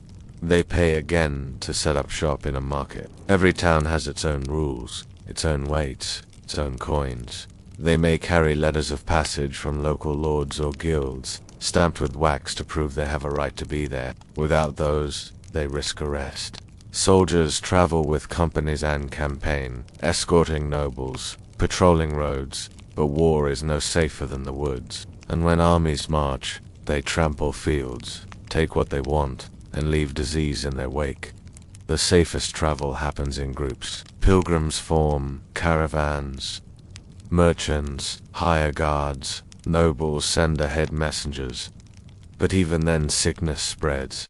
Accidents happen. Bridges collapse. Wolves follow. In the winter, travel stops almost entirely. Roads flood. Snow buries paths. Rivers freeze. Horses slip. Wagons splinter. In winter, you stay home, because to leave is to gamble with your life. Even crossing a river is perilous. There are few bridges. Most are wood, slippery with moss. Ferries are pulled by hand or pole. In spring, the rivers swell. You wait days for the water to fall. A simple journey of 30 miles might take 3 days, or a week, depending on the terrain, the weather, and who you meet along the way. So most people stay, not because they are afraid, but because they know the truth. Home is safer than the road. In your village, you know every fate. You know which dogs bite, which doors stay open. You know where to buy salt, who has hens, which stream runs clear. You are not anonymous. And in the medieval world, anonymity is not freedom. It is danger. So you stay. You trade locally. You marry nearby. You visit neighbors, not strangers. And in your lifetime, you may never travel more than 20 miles from where you were born. But that doesn't mean the world is small. News still travels by merchant, monk, or message. You hear of kings, wars, miracles. You hear of floods in France, famines in Spain. You learn of saints, sinners, soldiers, and the stories come to you. So perhaps you don't need to leave, because the road is long, the way is hard, and home no matter how humble, is enough. The candle burns low now. A gentle hush hangs over the village like a woolen cloak. Doors are latched, embers dim in their heart. The world slows its breath, and the stars, like old sentinels, keep their quiet vigil. You've made it through the day, through the labor, the hunger, the cold, the rules, the quiet fear, through the aches in your bones and the limits placed on your voice. You've walked where thousands walked before, through fields that never forget, past churches that ring with prayer and memory. And after all that, something surprising happens. You look around and you feel something close to peace. Because in the medieval world, despite all its hardships, its dangers, its rigid rules, and quiet sorrow, there is beauty, not the kind that shouts, or dazzles, or flashes brightly in your palm, but the kind that lingers, that reveals itself slowly, like morning lights creeping across old stone. The kind you feel more than see. Let us begin with the land. The land is not clean in the modern sense. It is muddy, wild, and alive, but it is also full of a patient beauty. You rise in the early morning to mist on the meadow and pale, clinging to the grass like breath. The frost sparkles on the thatch. The birds, real birds, not recording sing, without rehearsal, filling the trees with their calls. The river reflects the sky.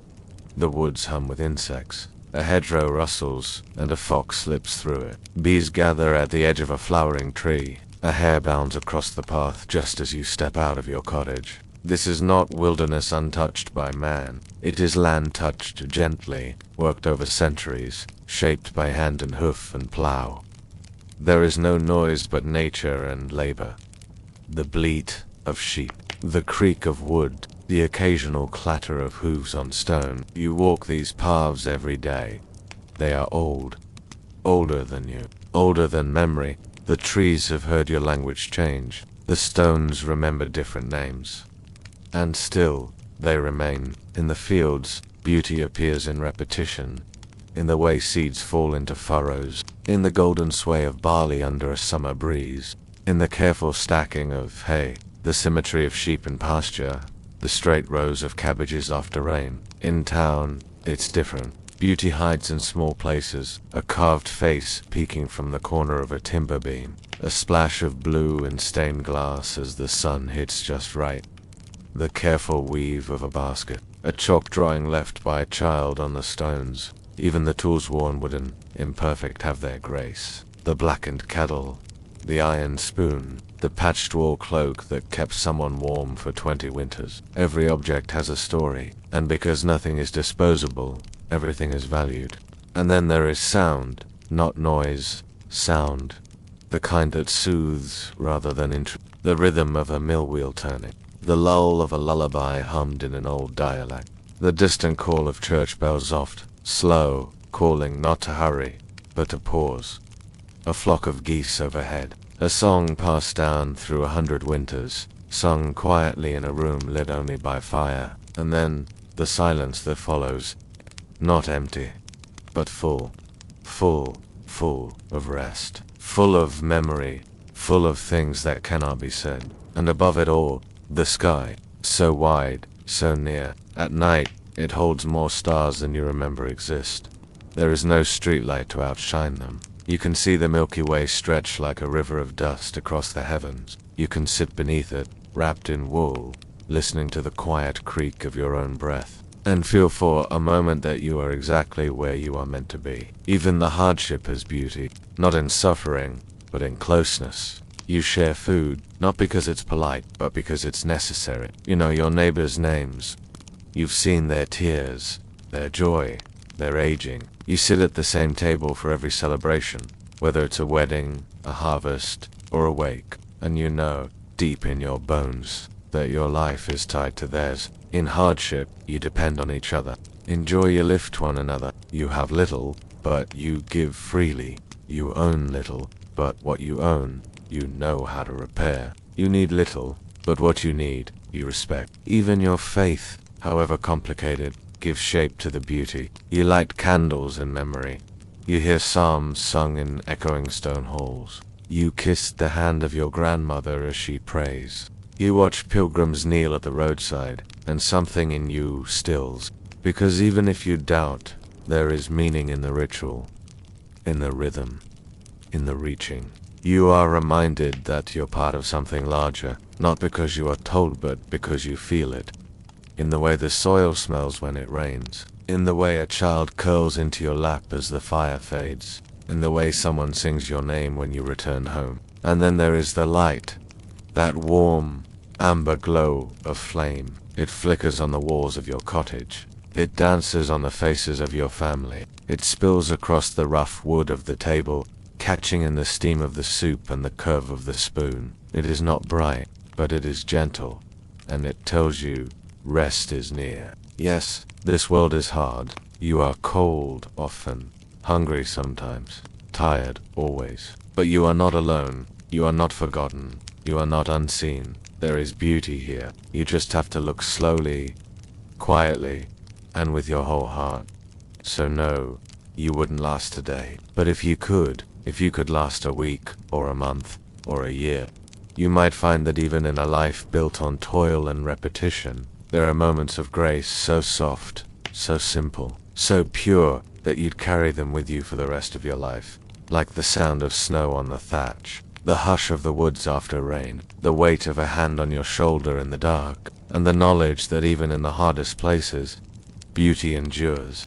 The evening bell has rung, smoke curls gently from the rooftops. Inside small homes across the countryside and city alike, supper has been eaten, fires stirred, and shutters drawn. In the quiet that follows, people settle into routines of conversation and quietly mending, whispering, praying, and in this stillness, another rhythm of medieval life begins to stir. Marriage, not the kind that begins with dating apps or romantic picnics, nor one celebrated with candlelit dinners and long walks on the beach. Marriage in the medieval world is not built on romance or compatibility, not in the way you might expect. Here, marriage is an agreement, a contract, a transaction, and if you are part of this world, love would not be the reason you marry. It would be a distant, optional outcome, a pleasant surprise if it arrived, but not the goal. Let us begin with the basics. Most people marry young by modern standards. Girls may be wed at 13 or 14,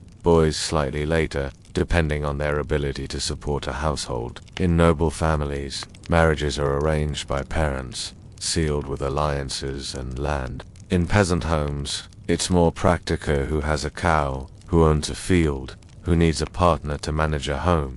There is no dating, no long courtship. A village boy may see a girl at church, speak to her parents, and marry her within weeks. A lord may betroth his daughter while she's still a child, the contract signed long before she understands it. In cities, guilds may approve of apprentices' marriages to ensure economic stability. And once a match is made, the rituals begin. A wedding is both sacred and legal. It must be witnessed. It must be consummated. In some places, bedding ceremonies are held where family members watch the couple be led to the marriage bed, often with laughter and crude songs. Sheets are checked for proof in the morning. Privacy is rare. Even within the home, newlyweds may share living space with parents, siblings, or servants. The idea of a honeymoon does not exist. The day after your wedding, you go to work. You till the field. You bake the bread.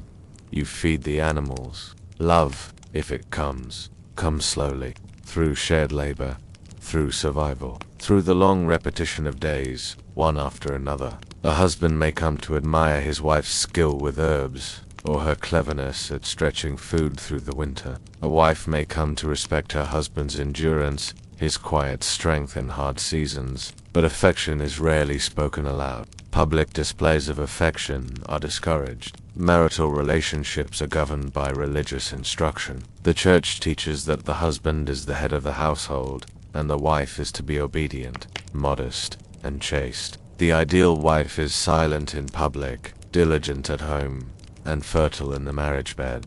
And yet, real life is often more complex. Many marriages are practical partnerships. Wives take charge of the household economy. They brew ale, manage accounts, hire and fire servants, supervisor.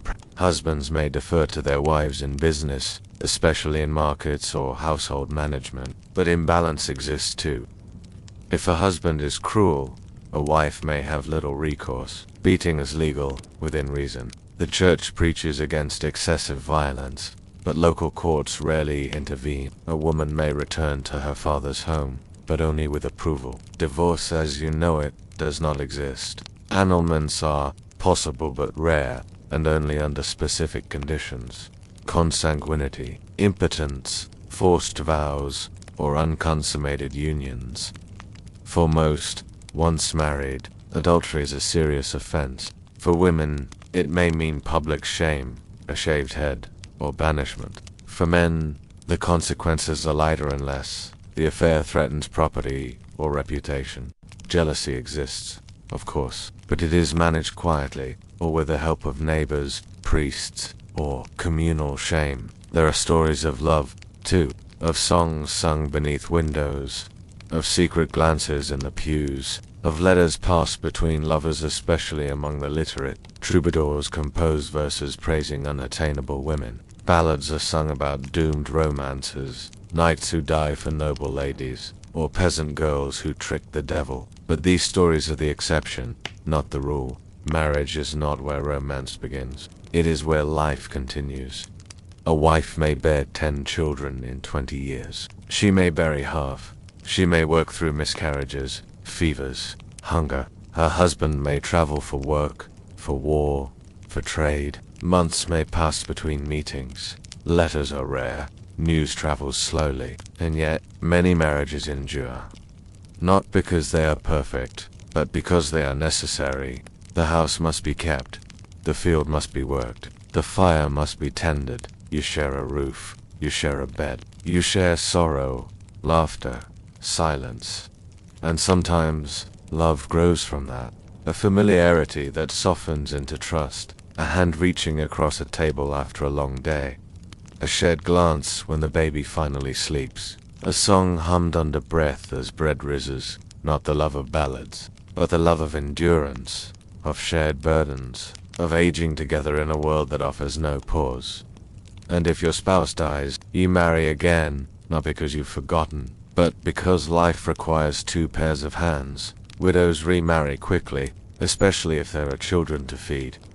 Widowers do the same. Mourning is brief, practical, and often laced with guilt. Love is not spoken, but it is remembered, a scarf tucked away, a song sung quietly at dusk, a name carved into the side of a wooden stool. And so, if you were here truly high, you might find yourself married before you understood yourself. You'd learn quickly that marriage is less about feeling, more about function. That love is not a lightning strike, but a candle small, warm, and needing protection. And if you were lucky, your match would become your ally. If not, you would carry on, because in the medieval world, even love must bow to survival. The sun is setting now, painting the horizon with a thin band of coppery gold. The fields are quiet, the town gates creak closed, the market stalls are shuttered. It's the end of another long day or day of work, worry, survival. And yet, not all is solemn, because even here, in this hard world of labor and loss, people find ways to laugh, to dance, to sing, to be human. You might think that in a place where life is so hard, there is no room for joy. But joy is not a luxury, here it is a necessity. Without it, the soul withers. And so, though rest is rare and leisure is earned, medieval people know how to make time for celebration, for amusement, for the sweet release of forget. But fun, in this world, doesn't look like yours. There are no concerts, no cinemas, no video games, no amusement parks or glossy magazines, no late-night talk shows or viral videos. Instead, there is gathering, there is laughter, and above all there is story. Let us begin with the most common form of entertainment: feast days and festivals. These are holy days, but they are also social ones. The church calendar is full of them, more than 80 throughout the year. Some celebrate saints, others mark planting or harvest, births or on these days, work pauses. The market square fills with color. Pennants flutter in the wind. Tables are dragged outside. Bread is baked in bulk. Barrels of ale are cracked open. Children are given scraps of meat or sweets. Men wear garlands of green. Women dress in their best woolen cloaks, and the games begin. There may be a Maurice dancer chain of dancers stepping and clapping in rhythmic patterns, bells on their ankles, ribbons in hand, or a mummers play, performed in the open air by amateur actors wearing masks, acting out fables, legends, and jocksome bawdy. Some bless jugglers toss apples and knives into the air. Acrobats balance on barrels. A man eats fire. A bear might be paraded through the streets, chained and dancing, though not all towns can afford such spectacle. At night, there is music, not the orchestrated harmonies you may be used to, but pipes, fiddles, lutes, and drums. The melodies are simple, catchy, meant for dancing. Feet stamp on the dirt, hands clap, voices rise, and for a few short hours, the weight of life lifts. But fun exists outside of feast days, too. Even in the most ordinary homes, people carve out moments of delight. In winter, when the days are short and the nights long, storytelling becomes the hearth's companion. Grandparents speak of ghosts. Children listen wide-eyed to tales of saints who battled dragons or fools who outwitted the devil. Some stories are older than memory. Others are improvised, passed from one village to the next, changing shape with each telling. Everyone listens, everyone learns, and if the story is told well, it lives again the next night. Music is part of daily life, though instruments are few. A flute carved from wood, a drum made from animal skin. Voices are the truest instruments. People sing while working, women at the loom, men in the fields, children fetching water. Songs are learned by heart, never written down. Their rhythms match the rhythm of labor. Evenings may end with a song shared among family, slow, mournful, or bright with laughter. Some are prayers, others are riddles, love songs, or ballads of faraway lands. For the literate few, there are manuscripts, illuminated books of poetry, psalms, or stories. Monks copy them by hand, sometimes adding curious little creatures in the margins, snails jousting with knights, rabbits wielding swords, a quiet kind of humor tucked into the sacred. And then there are games. Children play with carved dolls, hoops, sticks. They play tag, leapfrog, and blind man's bluff. Adults play dice, backgammon, and card games if they can find a deck. Men bet on cockfeats or bull races. Some towns host wrestling matches or archery contests, often accompanied by a wager and a cup of ale. In the countryside, people gather for May Day, celebrating the renewal of spring with dances around the maypole, songs to wake the trees, and light-hearted flotation. In autumn, harvest feasts fill the tables with turnips, nuts, and fresh bread. And in every season, people tell jokes, crude, sharp, and full of double meanings. Medieval humor is earthy. It thrives in contradiction, in the overturning of power, in the clumsy friar, the lustful knight, the greedy priest. Even in the mystery plays performed outside churches, the devil gets the best lines. The rich laugh at the poor laugh at the rich. Everyone laughs at the donkey. But the greatest fun of all, traveling entertainers. When a troupe comes to town, everything stops. The players arrive with carts full of costumes and props. They bring news, stories, dances. They perform in taverns, inns, or on wooden stages in the square. They imitate kings and saints, beasts and villains. They are welcomed and feared, for they are outsiders, unrooted, free to leave, but never trusted. Their songs may carry satire, their plays may mock the powerful, but still, they are beloved for. They bring the gift of another world, if only for a night. And in some corners of society, romance becomes entertainment, too. Young men carve verses into bark. Women embroider tokens. Lovers whisper behind haystacks. Not every match is arranged. Some begin in secret, in song, in dance. These loves are dangerous, but they are also full of life. Yet for all this, leisure is short. The bell rings early. The animals must be fed. the baker rises before the sun. And so, most fun happens in glimpses, a laugh over spilled flour, a song shared on the walk home, a joke told under breath in the back of the church. And though life is hard, it is not joyless. The medieval world knows grief, but not constant, but meaningful. Not polished, but real. The kind of fun that comes from shared burdens, shared rest, and the small pleasures that soften even the roughest edges of the day. So if you found yourself here, truly here, you might miss your movies, your music, your streaming screens, but in time you'd learn to hear the joy in the crack of a joke, well, the warmth of a circle of dancers, the hush of a crowd leaning in for the end of a story. And you'd understand that fun was never about comfort or luxury. It was always about being together. The sky hangs heavy with clouds now, the sun low and dulled behind layers of mist. The air feels still, as though waiting. A bell tolls in the distance, not for alarm, not for time, but for prayer. It is the hour of and just like that, everything in the town or village seems to pause.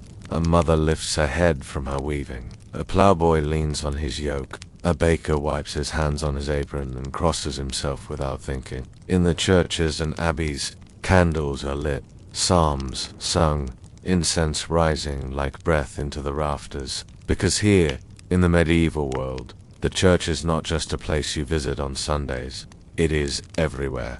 It is everything. And even if you aren't particularly devout of it, and if you doubt, question, or feel disconnected, you would still find yourself shaped by its presence. You would bow your head, you would cross yourself. You would know the prayers by heart, because to live in this world is to live within the church. Let us begin with its reach. The church owns land, a lot of land. In some regions, as much as a third of all property is held by religious institutions. Monasteries run farms, bakeries, vineyards. Abbeys house hundreds of people. Bishops have power equal to, or greater than, nobles. Some even sit on royal councils. But this power isn't only about wealth. It's about rhythm. Your entire life is scheduled by the church's calendar. The year begins not in January, but at Advent 4 weeks before Christmas. The next great marker is Epiphany, followed by Lent, Easter, Ascension, Pentecost, and the long green stretch of ordinary time. Each saint's day is a feast or a fast. Each holy day marks a change in behavior, diet, and obligation. You know what day it is, not by the numbers on a page, but by what the church tells you to do. During Lent, you eat no meat. On St. Martin's Day, you feast on goose. On Corpus Christi, you watch a procession of monks walk the streets with relics and song. Even the hours of the day are shaped by the canonical hours: matins before dawn, prime after sunrise, terce mid-morning, sext at noon, none mid-afternoon, vespers at dusk, and compline at night. Monks rise in the dark, chant in Latin, and pray as the world sleeps. These bells structure your life. Even if you're not inside the abbey, they call you to prayer. They tell you when to stop working. They remind you that heaven is always watching. The church governs your birth. You are baptized within days, often within hours. Babies who die unbaptized are said to go to limbo, a place of eternal waiting. So, midwives are taught to baptize in emergencies, using any clean water, even a drop of rain. Your name is chosen from the calendar after the saint of the day, perhaps. The church governs your marriage. You are wed in its eyes, beneath its roof. A priest blesses the union, not for romance, but for procreation. Marriage without the church is considered sinful, unofficial, unstable. Records are kept. Rings are exchanged. Promises are made publicly, because the church needs to witness your vow. And when you die, you are buried in hallowed ground, beneath the shadow of the cross. A priest says mass for your soul. Your name is entered in the rolls. And on All Souls' Day, your family lights candles for you, hoping to speed your journey through purgatory. Because the church teaches that life doesn't end at death. It continues, in suffering or peace. And if your soul is not damned outright, it lingers burning away its sins in a spiritual waiting room. Prayers help. Donations help more. Monks are paid to say it. Wealthy families endow altars to keep prayers flowing for generations. Even your illnesses are interpreted through the church's lens. You fall sick not only from foul air or bad food, but from sin. You are told to confess, to make peace, to accept suffering as a way of purging your soul. Priests anoint the dying. Pilgrims seek healing at holy wells. Saints are petitioned. Relics are kissed. Doctors may offer, but priests offer salvation. If you cannot afford medicine, you may still afford a candle. And in the medieval mind, that candle may be the greater cure. Your education is controlled by the church. 2. Only priests and monks can read and write in Latin. Monasteries are the first libraries. Abbeys the first schools. You may not understand the Mass, but you repeat its rhythms. You may not read scripture, but you know its stories passed to you through stained glass, carvings, and the booming voice of a preacher at Sunday service. The church tells you which books are safe, which questions may be asked, which ideas are sacred, and to cross those lines is dangerous. To challenge doctrine is to become a heretic, and heresy is not just a sin, it is a crime. Confession is a regular act. You kneel, murmur your faults, listen to the priest assign penance prayers to say, alms to give, fasts to observe. Even if you feel no guilt, you confess, because everyone does, and not doing so draws suspicion. You may believe deeply, you may believe halfway, you may not believe at all, but still, you follow the motions. You bow when the host is lifted. You remove your hat when entering a church. You fast on Fridays. You fear hell not just as a concept, but as a place. A roaring pit, full of demons, fire, and pain. You also fear excommunication, not because it bars you from Mass, but because it makes you an outsider. Without the church, you are cut off not only from heaven, but from community. You may not marry. You may not be buried. You may not trade, hire, or sell. You are cursed, untouchable, a danger to others. So you conform, even if your heart hesitates, even if your mind wanders. You kneel anyway, because not kneeling carries too much risk. Yet for all its control, the church is also a comfort. It is the one place where all people, rich or poor, young or old, can gather. It sings songs that echo through centuries. It holds your joys, your griefs, your quiet hopes. You sit in its cool stone halls and light a candle for someone you miss, and in that moment, you are not alone. So, if you lived here truly, lived here, you would not escape the church. It would shape your days, your beliefs, your body, your silence. Even if you whispered doubts in the dark, you would rise in the morning to the sound of bells, and walk once more into the nave. The sky has deepened into twilight now. A hush has settled across the land. Smoke drifts in thin ribbons from chimney holes. The streets have emptied. Inside cottages, candles flicker. A final prayer is whispered. Another long day draws to a close. And if you've followed this world, truly followed it step by slow, aching step, you've likely come to a quiet realization. You wouldn't last a day here. Not because you're weak, not because you're soft, but because this world was never meant for you. Not your lungs, your teeth, or your hands. Not your habits, your expectations, or your memories, and certainly not your heart. The medieval world is beautiful, yes, in its own way. It is full of structure, rhythm, and a deep sense of meaning. But that meaning comes with a price. Let's look back. You wake before dawn, not to a gentle alarm, but to a cold draft and the smell of smoke. Your bedding is straw. Your feet touch mud. Your clothes are stiff with days of wear. There is no coffee, no shower, no gentle ease into the morning. You dress quickly, because there is no time to waste. Water must be hauled. The fire must be lit. Your first meal, if you have one, is bread so hard it must be soaked. A scrap of cheese. A bit of onion. Ale, because water is dangerous. You work all day. There are no shortcuts. No machines. Your hands split wood. Your knees bend in fields. You walk miles to reach the next village. You grind grain. You lift, carry, dig, hammer, sew, and you hurt. But pain doesn't matter here. There is no time for it, no treatment for it, no language for it. You don't mention the ache in your back, the rawness in your throat, the way your jaw tightens when you chew. You swallow, push forward, and keep going, because everyone else is hurting too, and no one is stopping. You return home only when the light fades. Your body is coated in the scent of labor smoke, sweat, earth, and skin. You eat again, if there is food. You sit by a fire too small to heat the room. You mend your clothes. You sharpen your blade. You tuck children into bed with lullabies about saints, death, or fire. And then, in the dark, you sleep until it begins again. But survival isn't just about labor. It's about fitting in. You must know your place. Speak only when spoken to. Kneel when required. Do not question the priest. Do not challenge the bailiff. Do not wear colors you cannot afford. Do not walk where you shouldn't. Do not speak the wrong name at the wrong time. You are always being watched. By the church.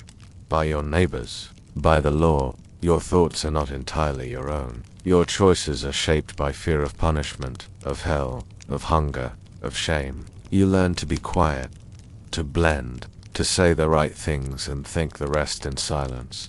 You belong to the world, not yourself. And even if your body can adapt, your spirit may not, because you've tasted freedom. Freedom to speak, to question, to rest, to hope for more than survival. Here, there is no more. There is only enough. Enough food to last the week. Enough strength to get through the season. Enough favor to avoid the lash. Enough hope to keep from despair. And if you fall behind, if you are injured, widowed, orphaned, or accused, there's no net to catch you. Only the hard ground. Even joy is fleeting. You laugh in taverns. Yes. You dance in the square. You sing while washing clothes. But always there is a shadow just outside the door. A fire that might burn your cottage. A fever that might take your child. A tax you cannot pay. A war that rides toward your fields with iron and flame. The medieval world is not cruel. It is simply indifferent. It has no space for daydreams. And your modern minds are used to choice, to comfort, to privacy would rebel. You would miss solitude. You would miss clean water, soft beds, warm food, and the right to simply be. You would miss not fearing death each week, not fearing starvation each winter, not fearing shame each morning. You would miss being known for who you are, instead of what you can offer. You would miss your voice, because here, in this world, the voice of one means little, but survival means everything. So yes, you could try to last a day. You could push through the cold, the rules, the hunger. You could haul water, bow your head, say your prayers. You could hold your breath and hope no one noticed the way you walked, spoke, or asked questions that didn't belong. But the truth, you wouldn't make it long. Not because you're soft, but because you're free. And this world has no room for freedom, only order, only rhythm, only survival. And yet, they lived, they laughed, they worked, they loved. Not because it was easy, but because they had to. And that, perhaps, is the deepest truth of all. You wouldn't last a day, but they lasted centuries.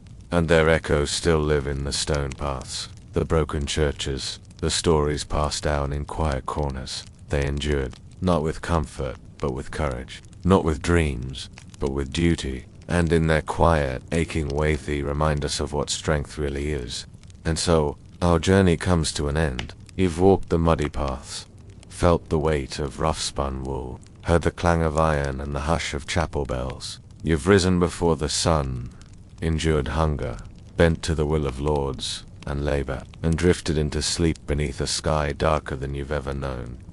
And now you return quietly, slowly to the softness of your own world, your own bed, your own breath. You return with new eyes, perhaps for the comfort that surrounds you, for the water that runs clean, the quiet that belongs to you, the warmth that waits when you wake. You've seen how the people of the past survive not with ease, but with persistence, not with comfort, but with community. Their days were hard, but they were full, their lives brief, but meaningful. And though they may have struggled to smile, They knew how to sing. Let their memory be a gentle reminder that you are held by time, that you are part of something vast and human and beautifully enduring. Rest now. Let the images of candlelight and spinning wheels, of wind over fields and bells in the distance, drift quietly behind your eyes. There is nothing more to do tonight, nothing more to carry, only sleep, and the deep, quiet peace of knowing you are safe in the present, guided by the past. Good night.